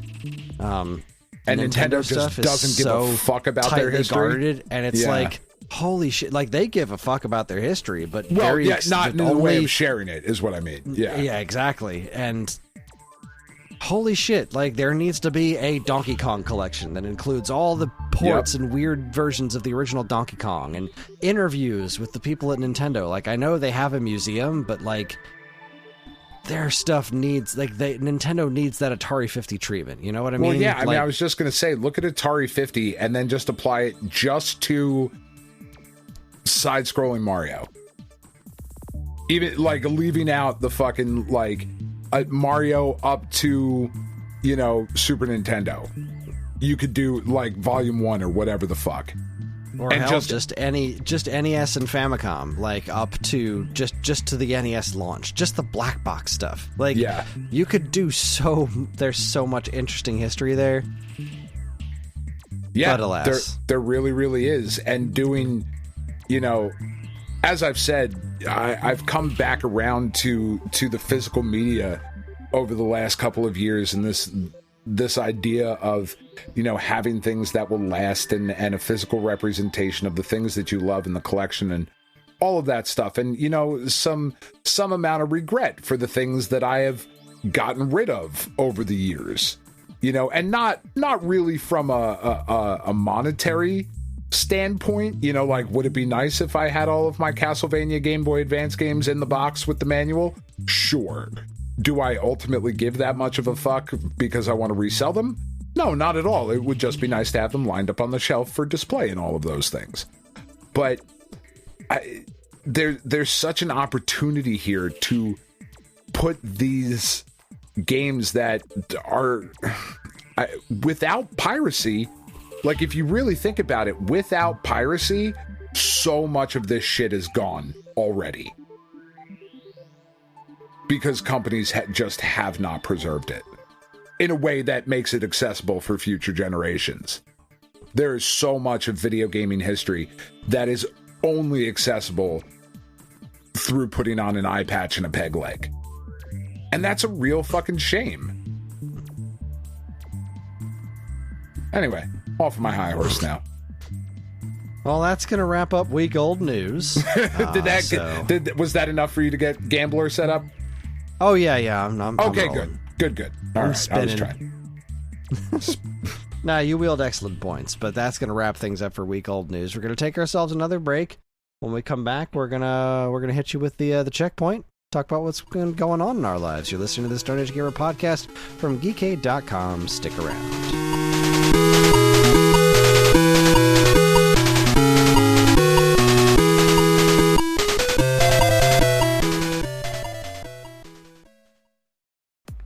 Do you enjoy the Stone Age Gamer podcast and other shows on the Geekade Podcast Network? Do you wish you could listen to them sooner than the regular unwashed masses? Do you wish you could contribute in some way? Well, then you should check out the Geekade Patreon. Yes, the Geekade Patreon is a wonderful and very much appreciated way for you to help us pay the bills and keep our shows running week after week. As a Geekade patron, you'll get a monthly podcast topic schedule and early access to nearly every show on the Geekade Podcast Network, as well as access to a patron-exclusive monthly show show called DC's Amazing Movie Time from the creators of the Weekend Rental podcast. So head on over to patreon.com/geekade and become a loved and appreciated member of the Geekade Patreon team and get early access to shows like the Stone Age Gamer podcast, this week's episode, Turning Tracks, and a whole lot more. See you there.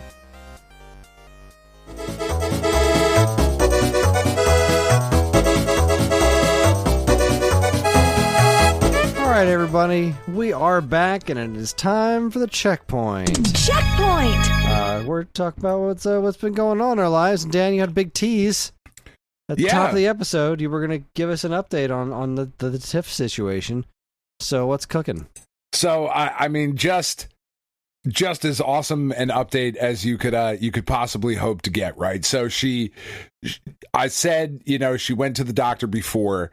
And he was like, we don't have your results. We can't tell you anything, blah, blah, blah. I told that story last week, right? Yeah. So this week, she had her follow-up appointment on the kid's birthday, right? So the kids, their grandmother came, picked them up, took them out shopping, did a whole thing. They had a great time. Tiff went to the doctor. And as I'm driving home from work, she gives me a call, and she's like, I need you, because the original plan was I was going to go to the grandma's apartment and pick the kids up, and then we were going to do, dinner and birthday and whatever. So she calls me on my drive home from work, and she's like, you need to come here first, because we need to talk about what the doctor said. And I was like, well, I'm 50 minutes away because I'm stuck in traffic in Philly. Can we talk about this now? And she was like, no, you have to come home first. And I was like, all right, cool. So I get home and I'm like, okay, what the fuck did he say? And the doctor said that he was sorry that it was not MS, because that could have explained all of her symptoms in a nice, neat package and tied a little bow on it, but that there was nothing else he could do for her. And suggested, not told her that this is what we're going to do as a next step, but just suggested, you should probably go see a specialist at UPenn. And she was like, okay, who should I go see? Should I go to work? What the fuck? What should I do? And he was like, I don't know, you should just call UPenn. They'll be able to help you out and direct you around.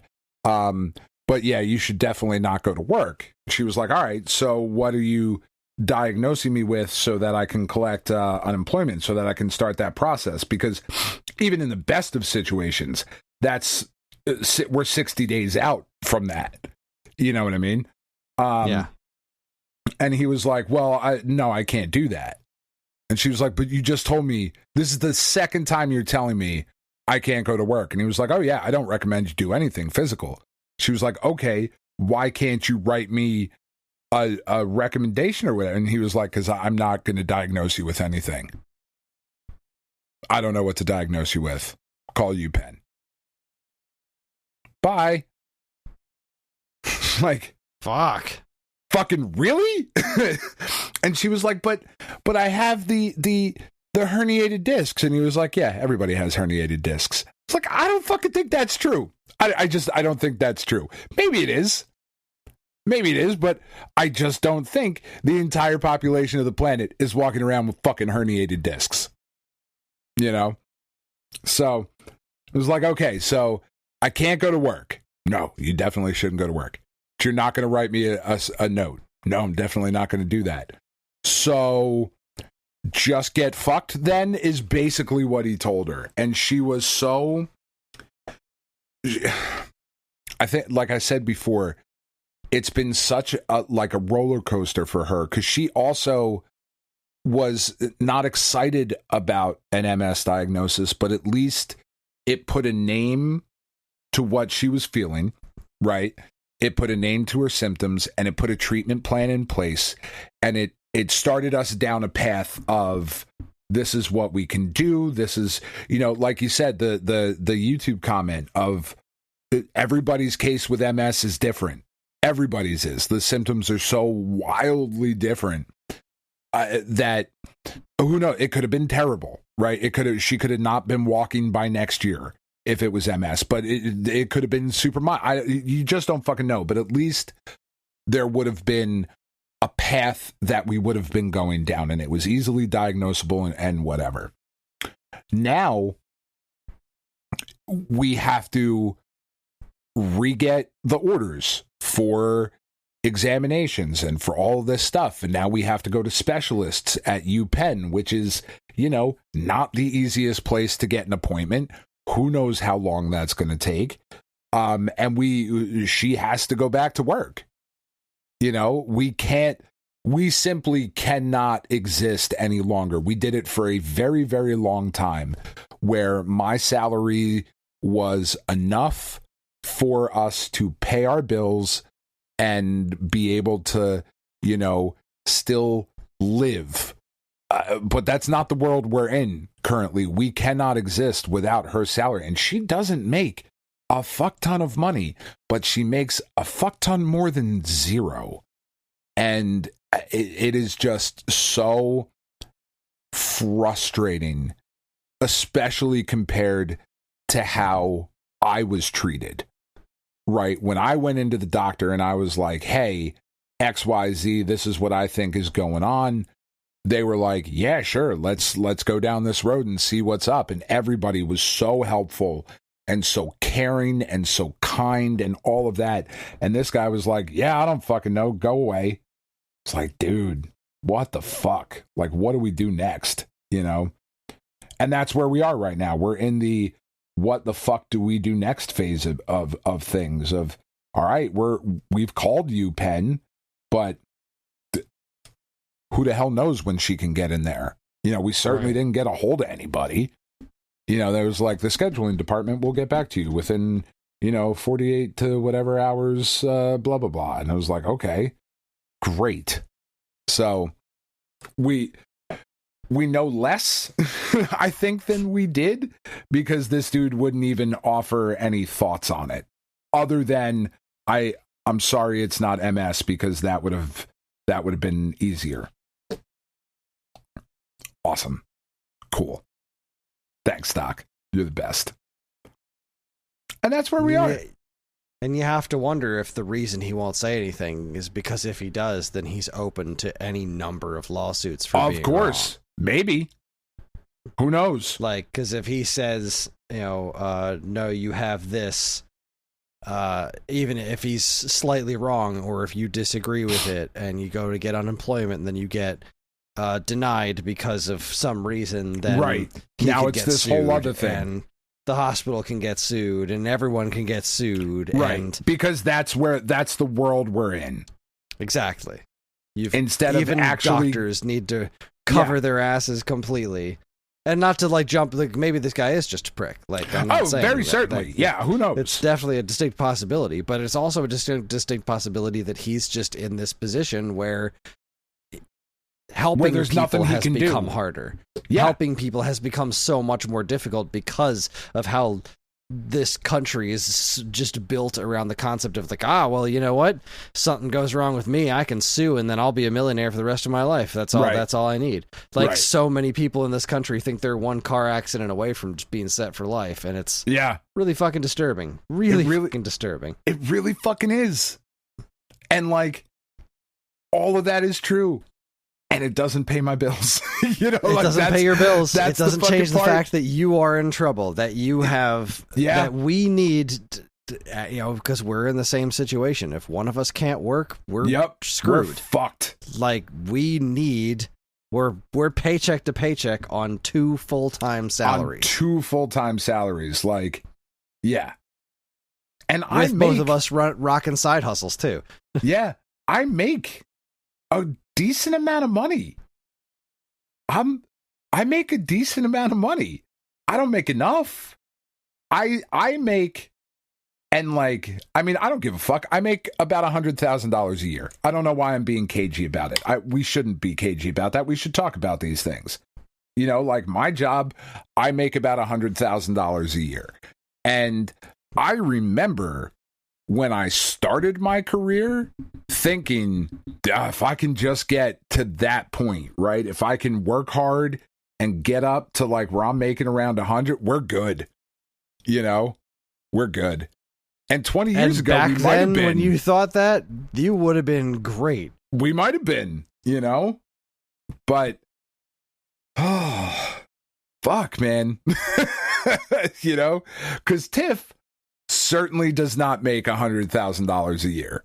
She definitely does not. She doesn't even work 40 hours a week at her job because, as a lot of other places can attest, the vet industry is also struggling right now. Because, should you take your pet to the doctor? Absolutely. Can they say out loud in English that they need to go to the doctor? No, they cannot. So a lot of people don't. They don't take their pets to the vet. Even when they do. I'm a perfect example. Hopper was sick for a week. I would have loved to take him to a vet, but I don't have a spare $800 laying around. Right. Because taking them to the vet isn't $30 bucks, $150. Taking the dog to the vet is a minimum $400 expense. Yeah. Minimum. Yeah. Oh yeah. And that's not even they need a shot. They need some other medication too. They need something. That's just going to the vet. It's just hundreds and hundreds and hundreds of dollars. And I remember when I was a kid, you got a dog and then you had a dog. Yeah, you bought the kibble, you moved on with your life. Yeah, and we all went on with our day. Yeah. Yeah. So Tiff works, I don't know, at most 30 hours a week. She makes $16 an hour because vet techs are, and I'm not just saying this because my wife happens to be one, vet techs are one of the most criminally underpaid professions in the fucking country. They really, really are. The amount of love and care that these people provide the animals and the families and the work that they do, and as fucking gross as their job is, dude, they do not get paid enough. And sure, we can make the argument nobody gets paid enough, right? That's not what I'm saying. Tiff does not get paid enough, but even with the amount she does get, it is just it's fucked up, man. It's fucked up. And it's fucked up because you're right. That probably is a large part of it, is dude cannot open himself up to XYZ whatever. But that doesn't help me. No. It just doesn't. And isn't that supposed to be the point? Isn't that supposed to be the point of the doctor? To help you? Yes. Yes, not to be dismissive and be well, everybody's got herniated discs. That. No, man, that's not fucking it. That's not it. Sorry, that's not it. I refuse to believe that is where this story ends. Because now Tiff has to go to work, and now she has to put both herself and her place of employment at risk. She should not be working. Full stop. The doctor said so. The doctor very clearly multiple times stated that she should not be working. She has told her employer what the situation is. If she gets hurt at work, what a fucking world we live in, man. What a world we live in. It's insane. It's absolutely insane.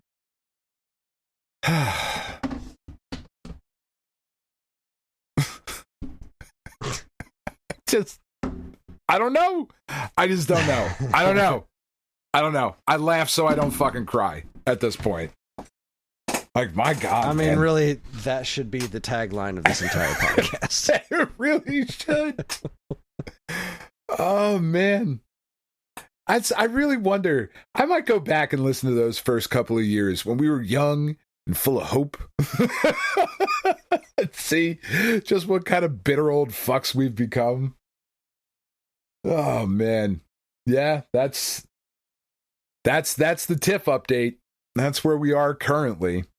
So, hopefully we'll get in touch with somebody at UPenn, and kind of go from there, because that's right. And here's the other scary part about it, right? What makes it scarier is that you don't want to get referred to UPenn, right? The University of Pennsylvania Hospital is a big fuck deal.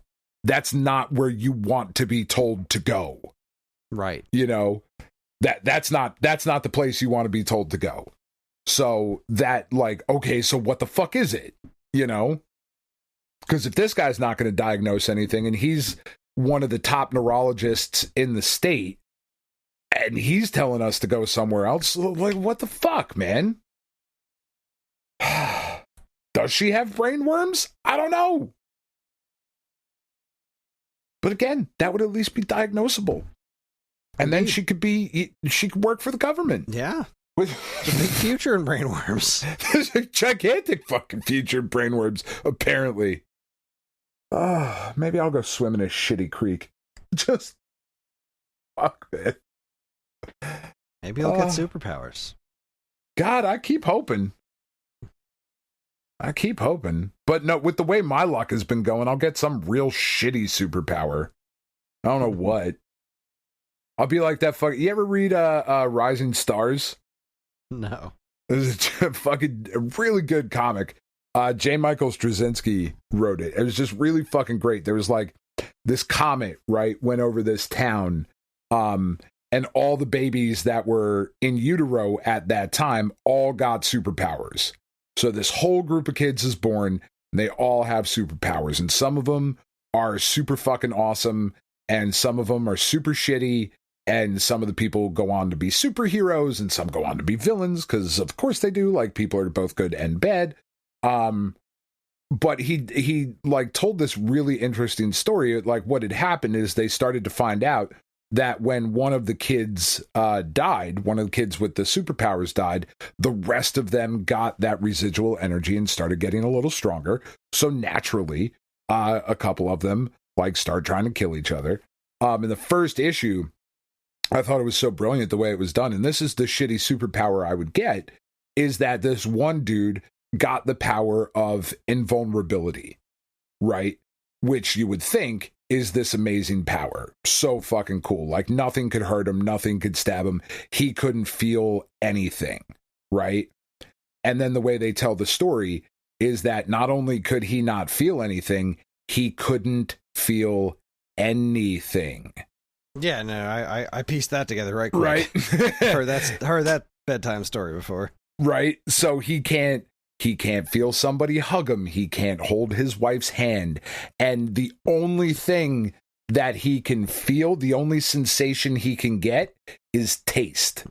So he is a giant fat fuck. Because of course he is. If you couldn't feel anything else in your life, and the only thing you could do was taste food, you would eat fucking nonstop. Right? And he is the first one that gets killed, obviously, in this first issue. And the way that they kill him is he still has to breathe. So this dude who's impervious that you can't kill any other way, you can still suffocate him. And the story just gets fucking crazier from there. Rising Stars is fucking brilliant. It's really, really good. But, like, that's the shitty superpower I'm going to get, Chris. I was thinking, like, get the power to fart lightning. Oh, my God, that would be awesome. You know, you think it would until you fry your dog in your sleep or something. No, I mean, that's fine. That's fine. I'll sleep outside. Accidentally set your house on fire because you're pointing in the wrong direction. Dad had beans. Put them out. It's all fun and games until you kill your pets. Right? I mean, could you just not sleep with a fire retardant pair of underwear? You know, like, is that fine? I don't know. Is fire retardant underwear enough to stop lightning bolts from your ass? I don't know. Do they have lightning retardant underwear? I don't feel comfortable saying the word retardant this many times, even though technically it is the correct term in this instance. It still doesn't feel good, you know? Do they have lightning mentally handicapped underwear? Is that where it is? Is that where we go? That was a bad joke. I'm sorry. You can take that one out. Or don't. I don't fucking care. Yeah, man, that's where we are. What a weird, that is what has made this such a weird week. You know, the excitement of the kid's birthday party, or not birthday party, but of their birthday and turning 16 and all the weirdness that like that brings up. I don't know if you get that this way, Kris, but like every year when it's your kid's birthday, you're like, fuck, how did we get here so fast? Right? Like, how did my kids turn 16 or 10 or 7 or, you know, whatever? And also, like, why are people still letting me do this? I'm not responsible enough. You shouldn't let me have these. You know, like, so it's just this weird mental space. And maybe that's just me. I don't know. I get that way every year around the kid's birthday of like, it's just the brakes are off in a big bad way and time is just flying by. Absolutely flying by. I cannot believe that it has been 16 years since I, you know, was sitting in a hospital in Lakeland, Florida with Tiff.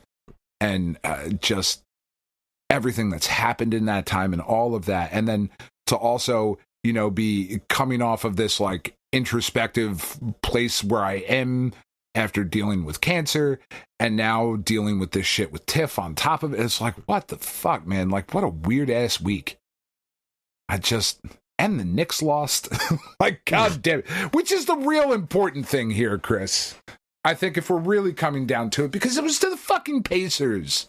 Because of course it was. Because Reggie Miller is still a fucking twat.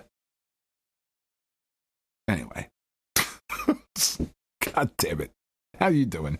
Okay, it's been an interesting week in the world of Kris's back pain as well.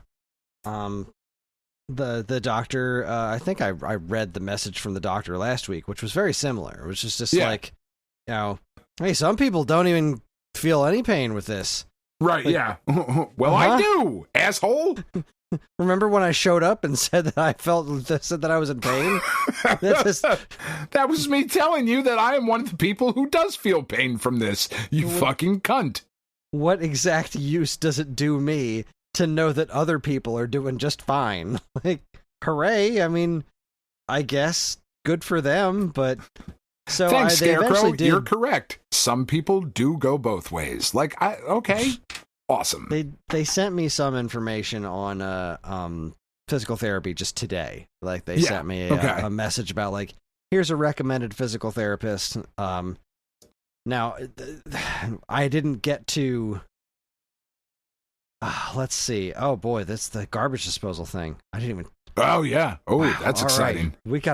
We gotta rewind to that because like that was my thing this week. I was gonna call the plumber about the garbage disposal. Yeah. And then I was gonna work on getting a physical therapist. Yeah. So the first thing I did was call the plumber because I installed a garbage disposal. Right. I went out and bought a new garbage disposal, and then I installed it, and I followed the instructions, and it seemed like it went perfectly well. There was, you know, a lot of weird things that needed to be done in there, and taking apart the old one, oh my god, taking apart the old one was not as simple as it seemed. It's not that it was that difficult. No, it wasn't difficult in complexity. It was difficult not to gag. Oh, sure. Because I get that. It had been, you know, it was leaking, right? There was rusted out and there was water going through the entire thing. So when it came time to open up, like I needed to get the electronics out, right? So I turned off the power and then I needed to disconnect because it's hardwired. It's not plugged into the wall. It's hardwired to a switch. Yeah. I open up the compartment on the bottom.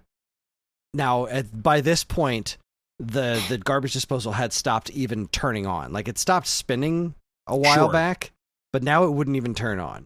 And this I figured out was because when I opened up the electrical compartment, it was full of goo. Ooh, that's not what you want. It was just filled with the nastiest ass-smelling food gunk goo. It was so disgusting. And like, as I'm getting under the sink to unscrew things, like bits of goo are hitting me in the face. Oh, in the face, like a bad porn. Like you're just getting it's just dripping on you. It was so horrid. It makes you understand why plumbers get paid what they get paid and why they charge what they like. Look, asshole, you don't know what I got to go in here and do. It was. I'm gonna get fucking disposal cum on my face. It's gonna be fucking awful. But I eventually got it out. I got it all taken care of, and I installed the new one. Now I went to Ace Hardware to buy the new one, and I was going to go get myself an incinerator because if you're going to name your garbage disposal a word pun that good, oh, you have to. Yeah, I support that. Yeah, incinerator. Yeah, that's sign great. me up. Mm-hmm. But I went there and I was asking the guy at the store about garbage disposals because I don't know shit about them.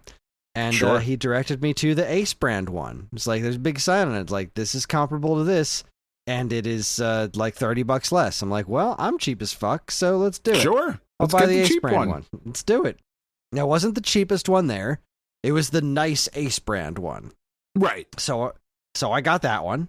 I went home. I took apart the old garbage disposal and got goo all over my face. It was terrible.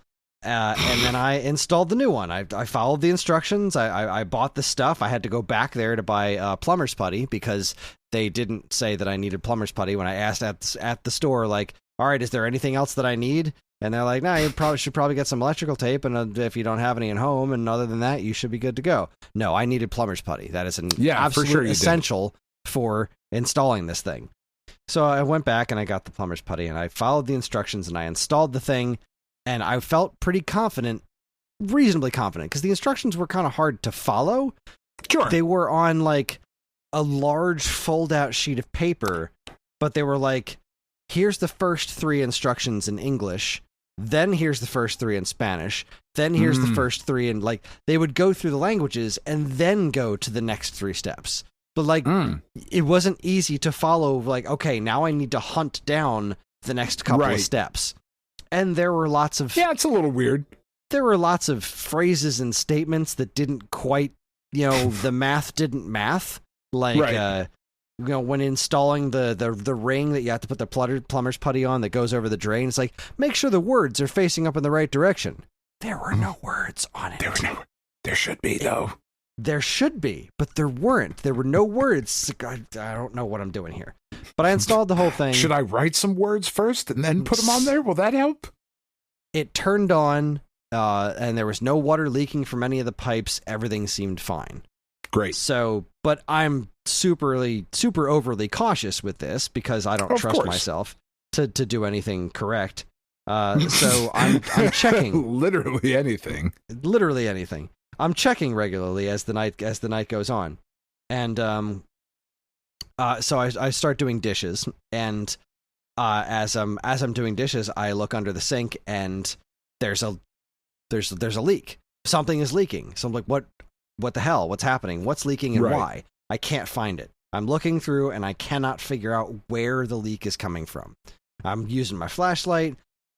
But I figured out the leak is happening only when you pour a lot of water in at once. So, like, just running I ran the tap when I first installed it to see if anything leaked, and I let it run for like a good couple of minutes, and nothing happened. So that's how I felt confident. But then when, like, I filled up a bowl or something, like a big bowl that I'd mix some dough in or something, you empty that out, and that's when it started leaking. I'm like, okay, that's interesting. But I don't understand how it's happening. I don't understand where it's coming from. So I resigned myself to, like, well, I can't figure this out. I have to call a plumber. And I'm going to call a plumber, and they're going to come out. They're going to charge me money to tell me that I fucked something up. And I was pretty upset because, like, I was in a pretty bad mental space because my back got really bad over the weekend, and the doctor wasn't being helpful, and that I fucked up with the garbage disposal. I was just in a really bad mental state. And laying on your back to install a garbage disposal probably doesn't feel great. Didn't do wonderful with goo splashing in my face. I cannot fucking stress enough the disposal cum that was just all over my face, neck, and chest. Just not the best of times. So with this being the case, I resigned myself to calling the plumber. I was like, this is just what I have to do. So I called the plumber, and he came out, and he's my regular plumber, the guy that he's Mr. Rooter. He's right up the street from me. He thinks my basement is super cool, and we talk about video games and shit. And he's been very upfront with me with costs and helping me figure out how to save money, et cetera, et cetera. Good dude. So he comes out, and I explain to him what's going on, and he takes a look at things, and he's like, nothing seems, there's nothing obvious here.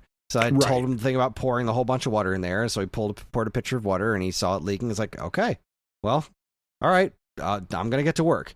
So he gets to work, and I just start doing some work on my laptop while he's working.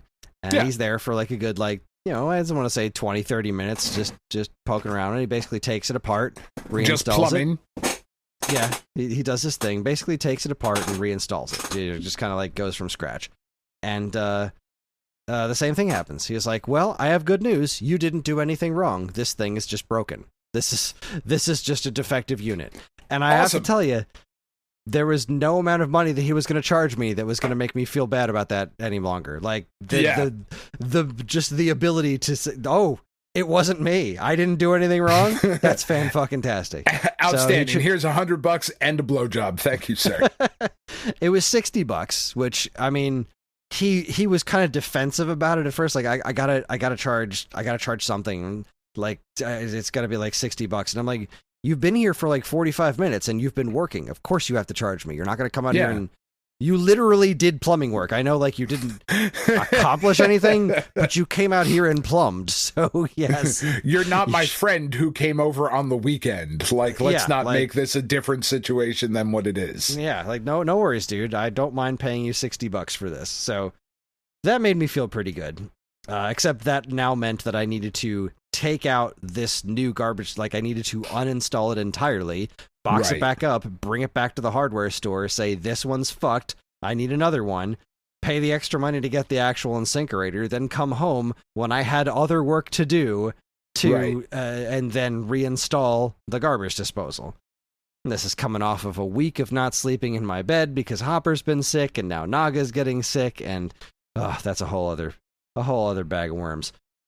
Not literal worms. I was going to say, I hope it's not worms. Yeah, although maybe I do. Like MS, that would put a nice bow on the problem. Yeah, we know what to do with that. Like, okay, yeah, we point to that, and we know how to fix that. But yeah, there you go. Here's the medicine.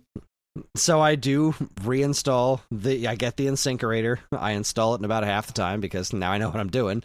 And works like a charm. It's no leaks at all. It's joyous and wonderful. So what have we learned? Fuck Ace Hardware. Don't. There are certain things you just don't buy store brand on. Yeah. And garbage disposals is one of them. Just spend the money. Apparently one of them. Spend the money on the incinerator. Get the decent name brand and call it a day. Because apparently sometimes they're just fucking broken. And then he was telling me these stories about, like, he thought that at first there was going to be a part missing because he runs into that all the time. Contractors will go into hardware stores, just open boxes, take the part they need, and then tape back up right there in the store. That's awesome. That's fucking, I love that. That's great. That is balls out. But, like, I need this and you don't. You'll go to a hardware store and buy something and it'll just be missing parts, probably because somebody just walked in and took the part they needed and moved on with their day. Like, just fucking stole it. So I never knew that was an option. Not a legal one. Certainly not a nice one. But apparently it is an option. It is an option. Yes, indeed. So, yeah. I did hear, I was in Target the other day and some lady went up to the dude, like the security dude that stands at the door. And she was like, I think those two people just stole a bunch of stuff. And he was like, yeah, there's nothing I could do about that. And I was like, all right, well, if the security dude is saying that, I'm just going to load up my cart and walk out. You cool if I go and steal a bunch of stuff? Yeah, like, Jesus Christ, dude, don't say that shit out loud. That's the fucking quiet part, man. What's wrong with you? Good God. Anyway, sorry. So, all right. So now I'm feeling a little bit better. And I also, now that I have this boost of confidence, I'm going to start, all right, let's put some effort into my back this week.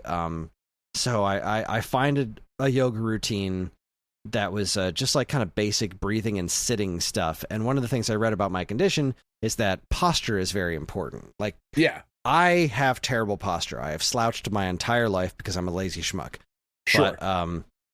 But fixing my posture, like sitting up straight, is something that is supposed to be very good for, what's going on? So I did this yoga video, and I felt decently better, and I decided to keep doing that throughout the course of the week and focus consistently every time I'm standing or sitting, or just as often as possible, just work on correcting my posture and sitting up straight.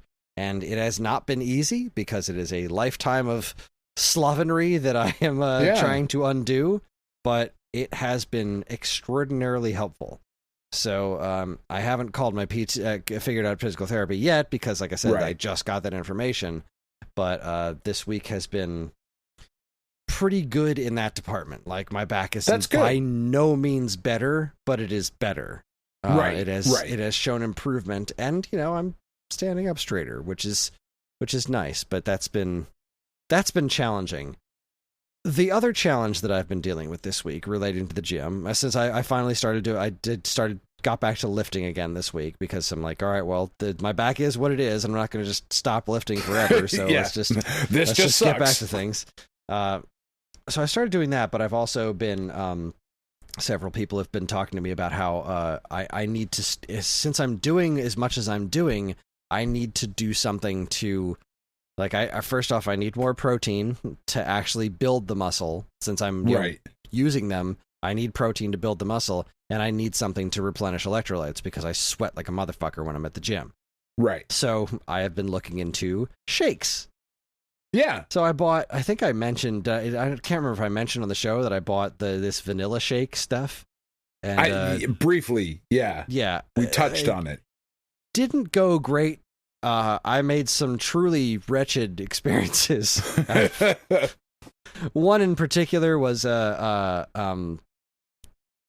was because I put spinach in everything, because, like, spinach doesn't taste like anything. So spinach, I'm good to go. But it was honestly, it was the vanilla shake itself that's been the part of the shakes that I haven't liked. But I did one where I was like, I got this great bag of oranges this week, so it's like, all right, here's what I'm gonna do. I like creamsicle, so I'm gonna put vanilla shake, and I'm just gonna chuck this orange in there, and then I'm gonna throw some spinach in there, and then I'm gonna throw some ice in there, and it's gonna be fine.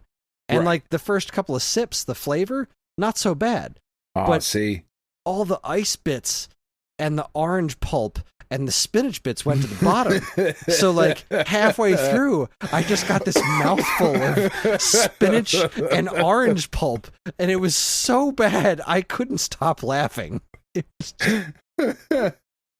It's been so you got not only did you get a face, neck, and chest full of disposal cum this week, but you also got a mouthful of it, is what it sounds like. I sure did.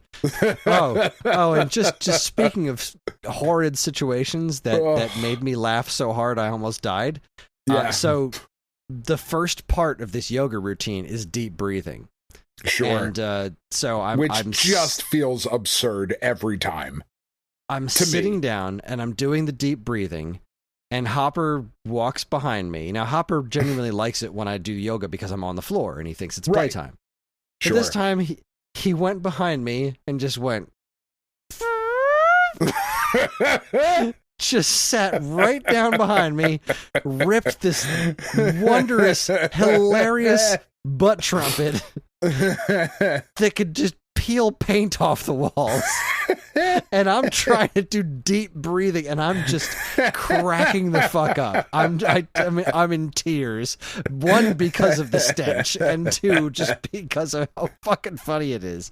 That's fucking outstanding. And he just, like, did that and then jumped up on the couch like he was doing me a fucking favor. Like, here you go, dude. Like, I got you. This is for you. What a good boy. Love that dog. Oh, what a guy. So that's outstanding. So the shake thing was going poorly. I felt like I was onto something. Like, I had frozen mixed berries were pretty cool. But like, it was the vanilla shake part of it that was just turning me off. That was the thing that I hated. So I needed to get some sort of different protein powder. The problem is that you cannot buy protein powder in quantities anything less than fuck you. Yeah, like, no, there's no sample pack. Yeah, there's no, like, 5 servings. It's all like, this is 850 pounds. This is a Donkey Kong barrel full of it. Like, that's the small size. So that's our starter barrel. That's our starter barrel. Jesus. Oh, God. So sorry, I had to write "That's our starter barrel" down. That's going to be that's a nominee. Yeah, but, that's good. That's good. Good one.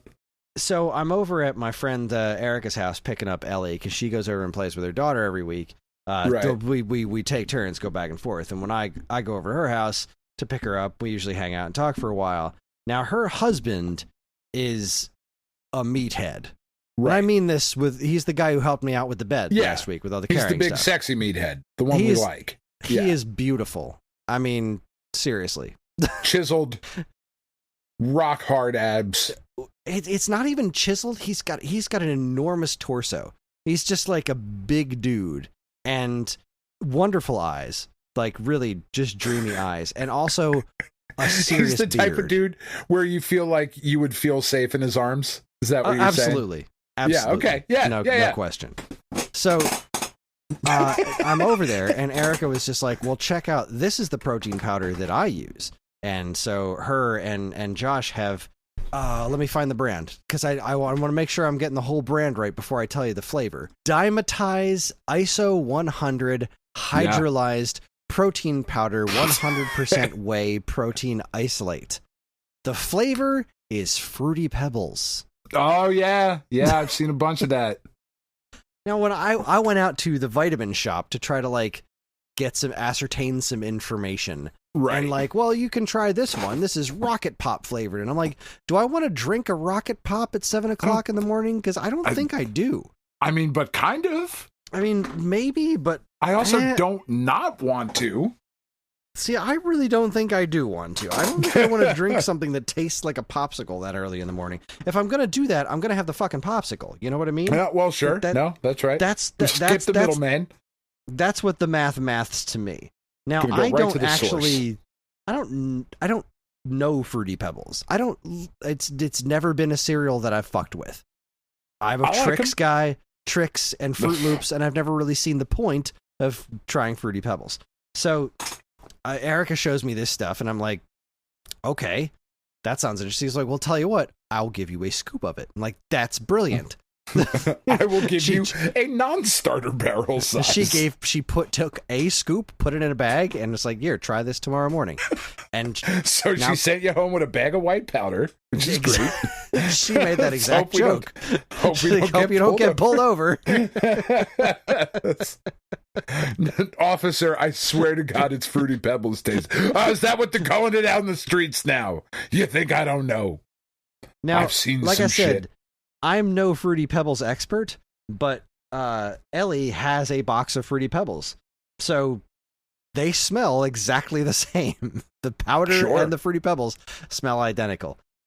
So now she said, this is the Fruity Pebbles one. We just ran out of the one that Josh likes, which is the Cocoa Pebbles one, which is even better. Yeah. Okay. So I make the shake. I keep it relatively simple. I put the powder at the bottom. And then I put in some ice cubes and the last bit of mixed berries that I had, right? Because real fruit plus Fruity Pebbles, why not? Why not? Spinach, because it doesn't taste like anything, and that's where I'm getting the electrolytes from. Spinach is good for that. And I put some milk in there. I blended it all up, and it was pretty good. It wasn't like, oh my God, this is amazing. But I can't wait to drink all of these. I drank the whole thing, no problem at all, which is definitely not something I had done with any of the shakes I had made before. I was like, this is pretty good. I'm okay with this. So I jumped on Amazon and I bought, there was a 2-pack of the small containers of 20 servings, which is both, they did one of Fruity Pebbles and one of Cocoa Pebbles. And I tried the Cocoa Pebbles one this morning and sure as shit, it's pretty good. It came out real thin because they didn't put anything extra in there. I think I'm going to wind up putting in either some peanut butter or I've been told that putting avocado in, because avocado doesn't really taste like anything, but it thickens things up really well. And it doesn't give you the taste of yogurt, which is not something that I like. So, which is a shame because that's the one. Greek yogurt is what you should be putting in there, right? I would imagine a lot of the recipes you look at say that. Yeah, I'm not really looking at a bunch of recipes. I really want to wing this. I really want to wing it. I don't know just why, swinging it but around, for this one, seeing what happens. I just want to wing it. I want to come up with my own nonsense and see what sticks. And so far, it's been a terrible play, but so far it hasn't worked out well. The Fruity Pebbles and the Cocoa Pebbles, that's been a win. And this brand also makes a whole metric shit ton of other, like, cookies and cream flavors and stuff. I'm like, cool. All right, I feel like I'm in the right direction here. I can do this in addition to my breakfast, and then I won't be super hungry throughout the course of the day, and it's going to give me all the nutrition that I need. But I look at these things like, how could this possibly be healthy? Like, how could this possibly not be bad for me? And I'm like looking at all the ingredients, and Erica's showing them. We're like, no, this.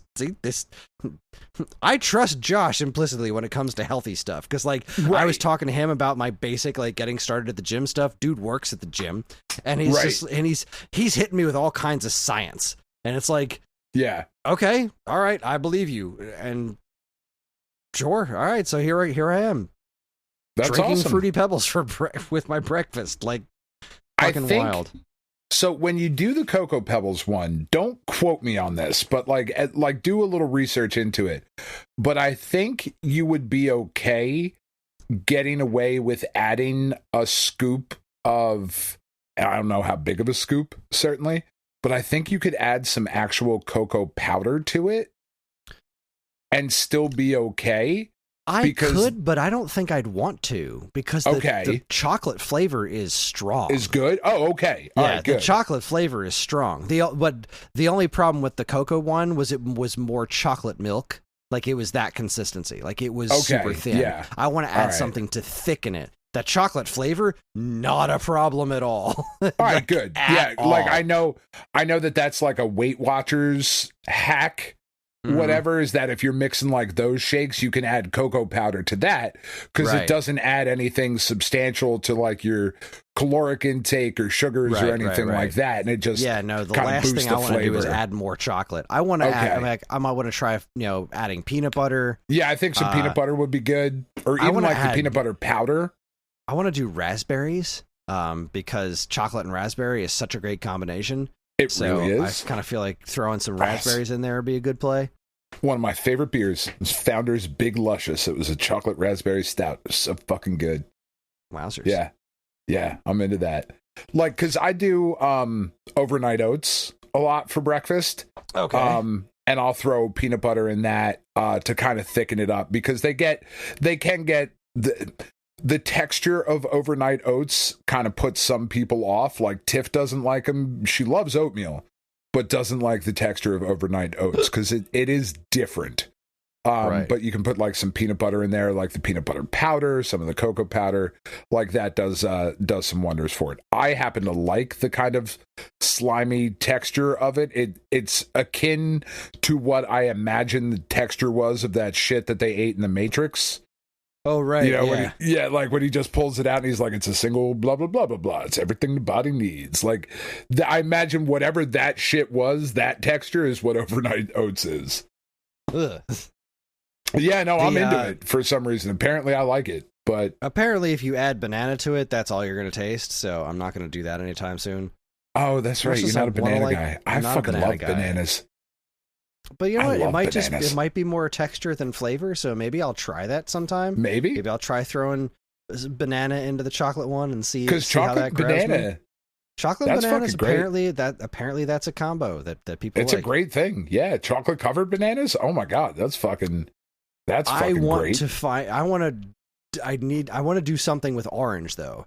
I don't want to put oranges back in there. I've learned that lesson. Throwing a full orange into the blender is just going to give you a bunch of pulp.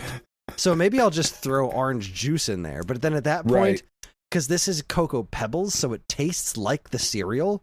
You're kind of getting that, not just chocolate flavor, you're getting that chocolate cereal flavor. Right. So I don't know that I want to add orange juice to that per se, but maybe I do. I don't know. Maybe. I like chocolate and orange. I know that's a weird combo for a lot of people. I love chocolate and orange. Yeah. I'm a huge fan. Yeah. One of my favorite things to get every year in the summers, I go to the boardwalk. I have Core Brothers over on the boardwalk. I always get they have the soft serve orange sherbet. Yeah. I take do that dipped in the chocolate. It's like, oh yeah, that's good stuff. Oh, love it. That's good stuff. I like the fucking chocolate oranges, like the big candy thing. Oh yes. Big fan. Love those. Get those big, at Christmas big time. fan. Absolutely. Yeah. So yeah, this has been a fun experiment, and my week, my back has done better this week. I'm currently sitting on, every time I'm sitting at my desk, I'm sitting with the heating pad on, and I'm sitting up straight, doing my best to maintain my posture, and things are going a little bit better in that department. So that's kind of awesome. nice. Yeah, that's great. not bad. I do have, let's see, as far as video game stuff goes, I have not tried Throws of the Watchmaker yet. That's the CSR's DLC. I just have not had time this week.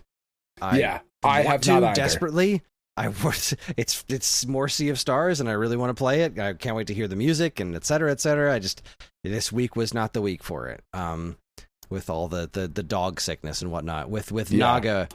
So we had to do, last night Karen went out, and I was in charge of Naga, and she came back in, and I went to clean her up because, like, she's so floofy, she just shits all over herself, especially when she has diarrhea.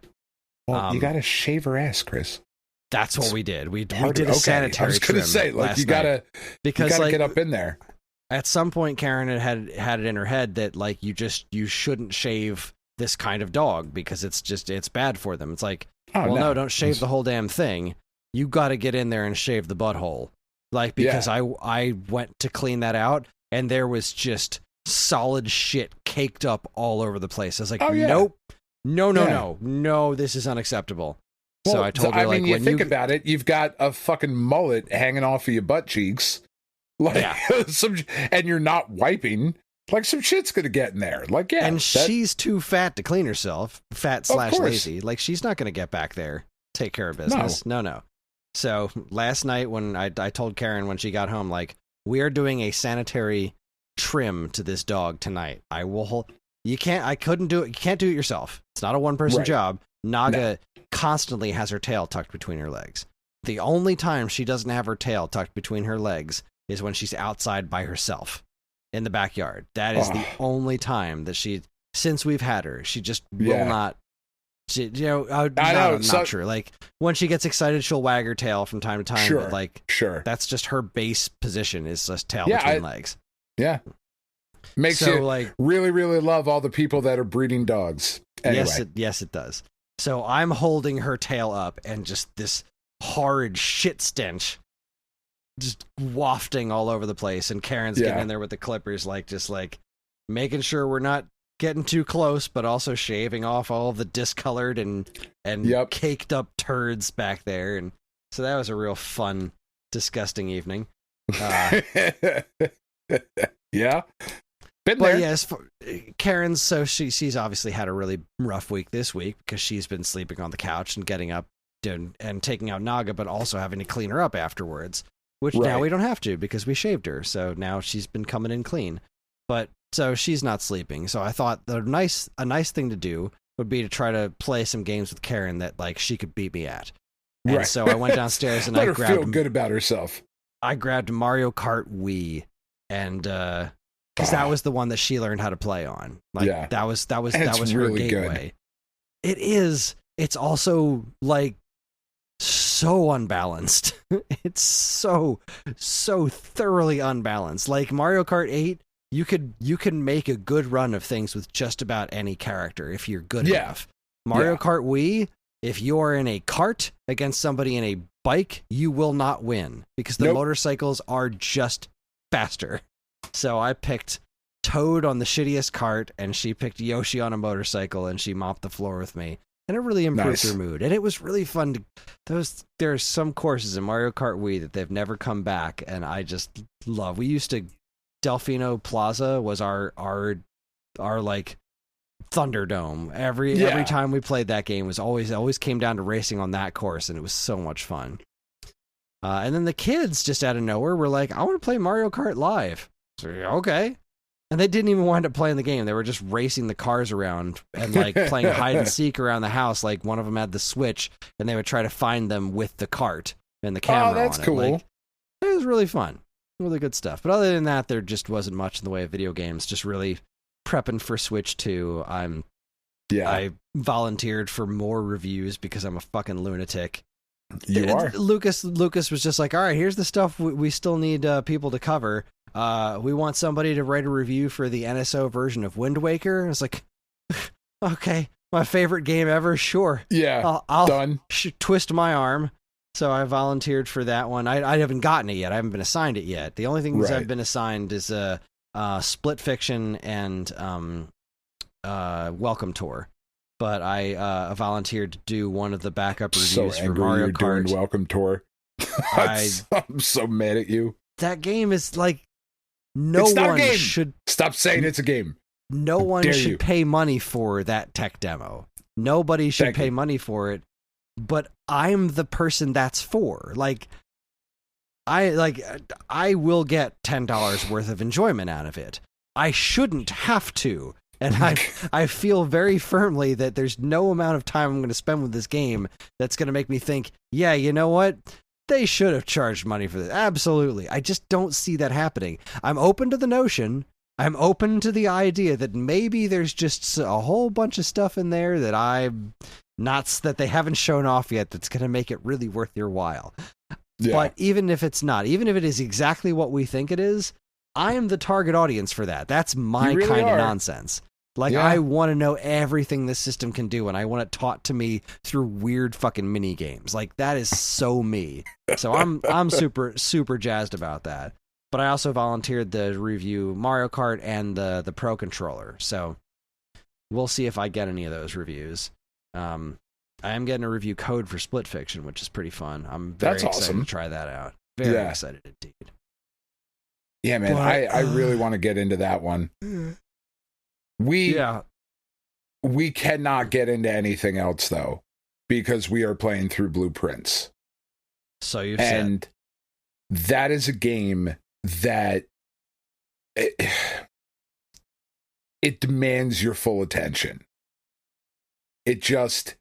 There is so much going on in that game that it really does, it just takes over your life, right? Like, as far as gaming is concerned, and where we're sitting there and it's just the three of us. Roddy doesn't have any interest at whatsoever. So me and Penn and Tiff, every night we're sitting there and we go through a couple runs and we keep making this kind of slow progression, right? And the puzzles, there's a lot of like intricate shit in there. And, you know, we find, I think we talked about like last week or whatever, like we found the tomb and we opened up the tomb and then you're walking through there and there's a boat and there's a reservoir and it's like, all right, well, I got to find out how to drain the reservoir. So then like the next day in game, whatever, like we're going through the house or whatever, and we didn't get the tomb as one of the options outside, because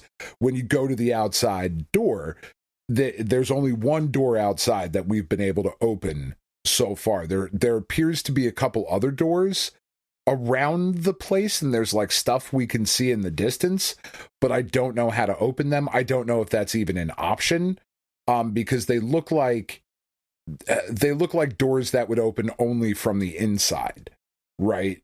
So I don't I just don't know what's going to happen with those. But so the next day in game, we go outside, we don't get the tomb. We're like, bummer. All right, I'll pick whatever the fuck is out here, the sanctuary or whatever. So we explore that a little bit, and then we go into the house and we get a new room, and it's like, you can build a pool here. And it's like, all right, cool. If I build the pool, then the locker room and the pump room are more likely to show up in the available plans. Like, okay, cool. So build the pool, and then a couple rooms later, oh shit, there's the pump room. Let's see what the pump room is. That's a new one. We go in there, and the pump room is what I thought it was. This is how I have to drain the reservoir. But there's a huge puzzle where you have to take water out of one place and put it into a different place, and there's like 4 holding tanks and all of these switches, and it's like, fuck, well, I can do all of this stuff, but I don't have the tomb, so I can't Like, if I drain the reservoir, is it going to be there? So, no, all right, we'll drain the pool. We drain the pool, go into the pool room. There's a bunch of money down at the pool. It's like, all right, cool, fine. And that run, go through again, get the pool. And when we go in, we're like, oh shit, the pool is still drained. So cool. We can drain the reservoir, and then hopefully that will show up. The next time we open up the tomb, we'll have the reservoir at the right height, because it's not even like I'm even misspeaking here. You don't have to drain the reservoir. You have to take 2 units away from it, I think, to get the boat that's in the reservoir to a level that you can access, I think, is only 2 units. So, like, we're going to try to do that to then hopefully the next time that we get the tomb as one of our random draws on the outside, like, all right, let's go in and explore and see if we could do that. And, like, there's just all this shit that keeps happening, and we're starting to find things that let us upgrade the rooms into different things. And it's like, all right, well, let's try to be strategic about this. And then, I'm starting to find out that even if I get to the antechamber all the way up at the top of the map where it looks like that's the room that I'm trying to get to, when I get there, the lever is broken. So I can't even open the door. So now I got to figure out how to open the fucking door. And because there's one room where you can combine items. So, like, okay, now I got to figure out what the fuck I have to combine to make this damn lever that will open the door. And I know I can get a sledgehammer, and I know I can get a shovel, so I can probably combine those. But it seems like I have to combine 3 things. And I don't think that a shovel, a sleeping mask, and a lever is going to get me where I need to go, So, like, every time you're going through these runs, there's just all of this new shit that is consistently happening. And it's such a wild ass game. And it's really something that I think the descriptions of it certainly sound interesting, but I really think it's one of those games that you have to play to really get the sense of it, right? Because we're going through and we're trying to figure out these puzzles. And I noticed as I was walking around once that when you go into the chapel, there's all of these stained glass things up in the chapel. And I'm looking at them and I'm like, fuck, that. So there's Roman numerals under them. I wonder what those are for, right? So I was like, you know what? Let me take out my phone and take a couple pictures of them. So I take pictures of the 6 stained glass pictures that are in there, with the different Roman numerals under them. The first time we open up the tomb, those same pictures are statues down in the tomb. Well, and you can raise or lower their arms. Turns out that if you do it in the order that the Roman numerals are in the chapel, that is what opens the secret door that lets you get into the reservoir. So it's like, fuck, these 2 things that seem entirely disconnected, right? Why would you think this would lead to here? So it's like, fuck, every room has something in it that I need to pay attention to now. And it's just really fucking clever and really engaging, and is just, I'm consistently impressed by how this gameplay loop continues to be something that is engaging. And now all of these days in, I'm not like frustrated, like, fuck, I just want to get to the end. I'm still enjoying the discovery, and there's still new rooms and new shit to find out, and new things that are clicking, like, oh, this over here ties into this. That's really cool. Let me try and do this sort of thing. And it's a fascinating fucking game. It really, really is. It certainly sounds fascinating, and I've heard a lot of folks talking about it, even besides you. Yeah. I hope that I get to play it someday. I mean, I imagine it'll be on Switch too. I would have to imagine.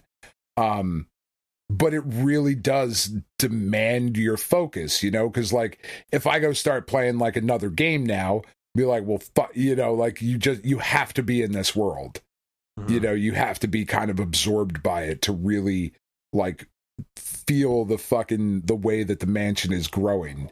It's really, really, really weird, but an awesome game. And I love, like, there's like little bits to it, right, that I just really think are cool. When you walk into the house for the first time, because there's no music in it, right?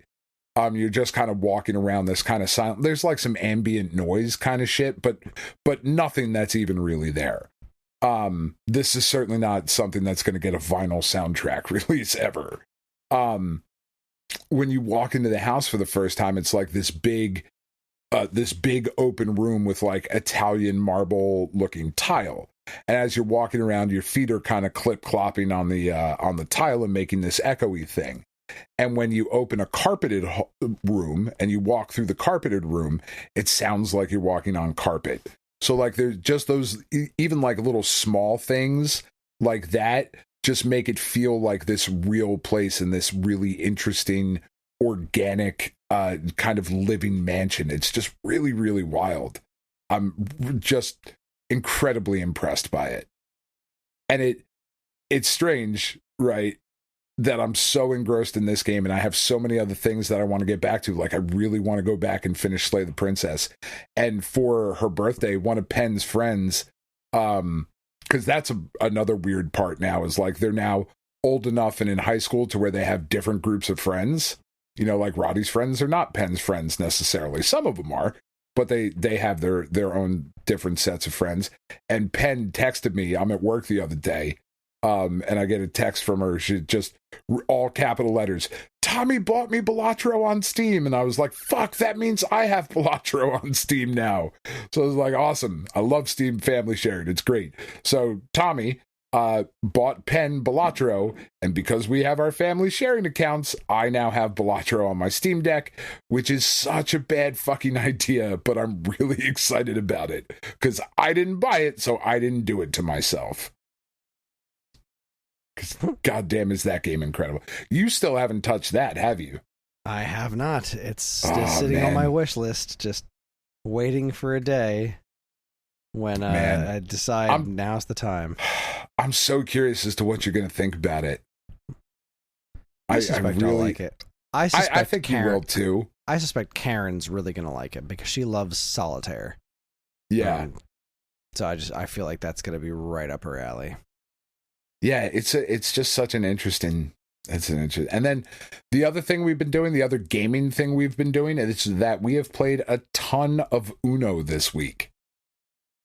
I don't know why, but like I finally, because my hands are still fucked up, so like the kids were like, can we play Uno? And I was like, yeah, sure. But I went out and I broke down and I bought an automatic card shuffler because I can't shuffle cards right now, and the kids suck at it. Because they're kids, like they shouldn't be great at shuffling cards like old fucking poker players, you know? So I bought the automatic card shuffler, which all of the dogs hate. It is a terrible noise. It's really fun to watch it shuffle the cards, though, which is awesome. And we have just played a fuck ton of Uno this week, which has been really, really fun to just sit down at the table, the four of us, and play fucking Uno. And for some reason, all of us decided that this was the week we were only going to give Penn all the additional draw shit. And like she had a hand of cards the other night that like she needed 4 or 5 hands to actually hold. It was fucking absurd. It was so fun. But even just going back to that was really nice this week, of just a basic fucking card game was a blast. So yeah, nice. No, I love Uno. Uno is a regular staple around this house, and it's so fun, man. Yeah, Uno's the best. But that's about it. Yeah. So I have one last thing I want to talk about before we wrap things up for the night, and that is a message that we got from Ro Anders. Got this. We actually got this a couple weeks ago, and I was supposed to bring it up last week, and I totally spaced on it. Ro Andrews wrote, sorry to bug you on your personal Facebook account, but the Stone Age Gamer podcast form for submitting email is broken. Yes, it is. It has been for a while. Sometimes emails get through, sometimes they don't. I've no idea. It's a disaster, and we need to talk to Matt much about how to fix it. Anyway, okay. I have a fun fact you may be interested in. Did you know that Warren Robinette, the creator of Atari Adventure, built a Game Link cable for the Atari 2600 in an effort to make Adventure a multiplayer game? Alas, his relationship with Atari management was so poor he gave up on it and released Adventure as is. This was a decade before Nintendo's Game Boy. Imagine how a Network 2600 might have changed the home video game world. I haven't found this published anyway, but I have emails from Warren Robinette confirming this, so feel free to send me questions. And if you want to see what Robinette's original vision would have played like, check out h2hadventure.com. I've tried to realize his original vision, and it's a blast to play. So I messaged back and forth with this guy for a couple of days, and he sent me the Warren Robinette emails, which have been pretty interesting to read through. And this H2H head-to-head adventure is pretty neat looking. I haven't had a chance to try it. Like I said, I haven't had a chance to try it much out of anything.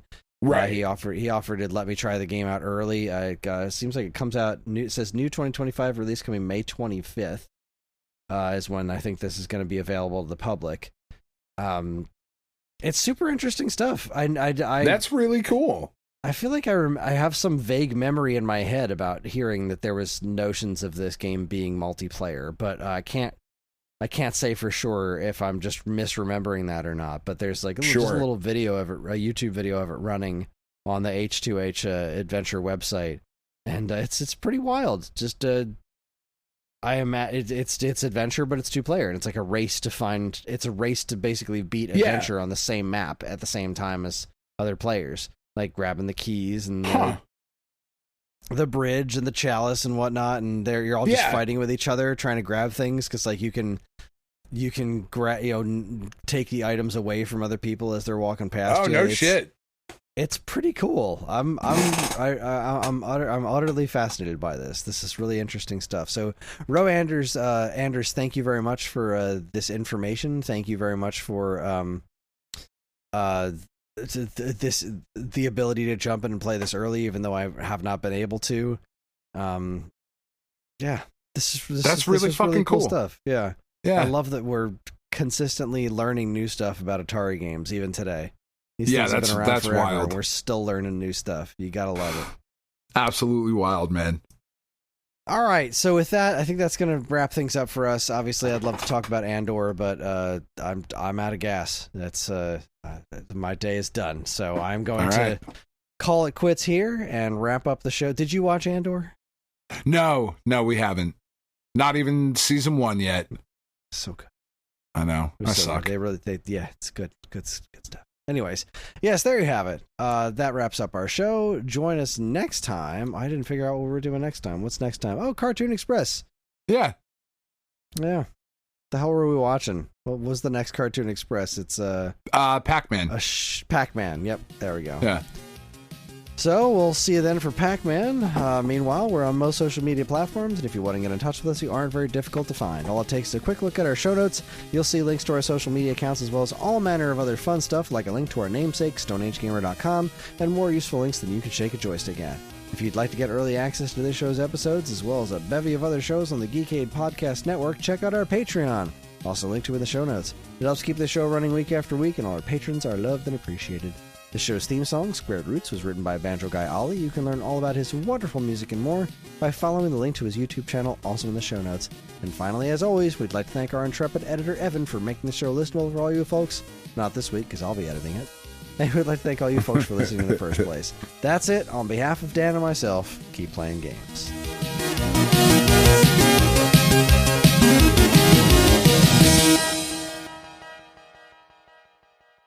I mean, you can edit this out. You're editing. You might actually do it, unlike that Evan fucker. That's right. I fucking said it, and now you have to leave it in, because I talk shit on Evan, and it's funny.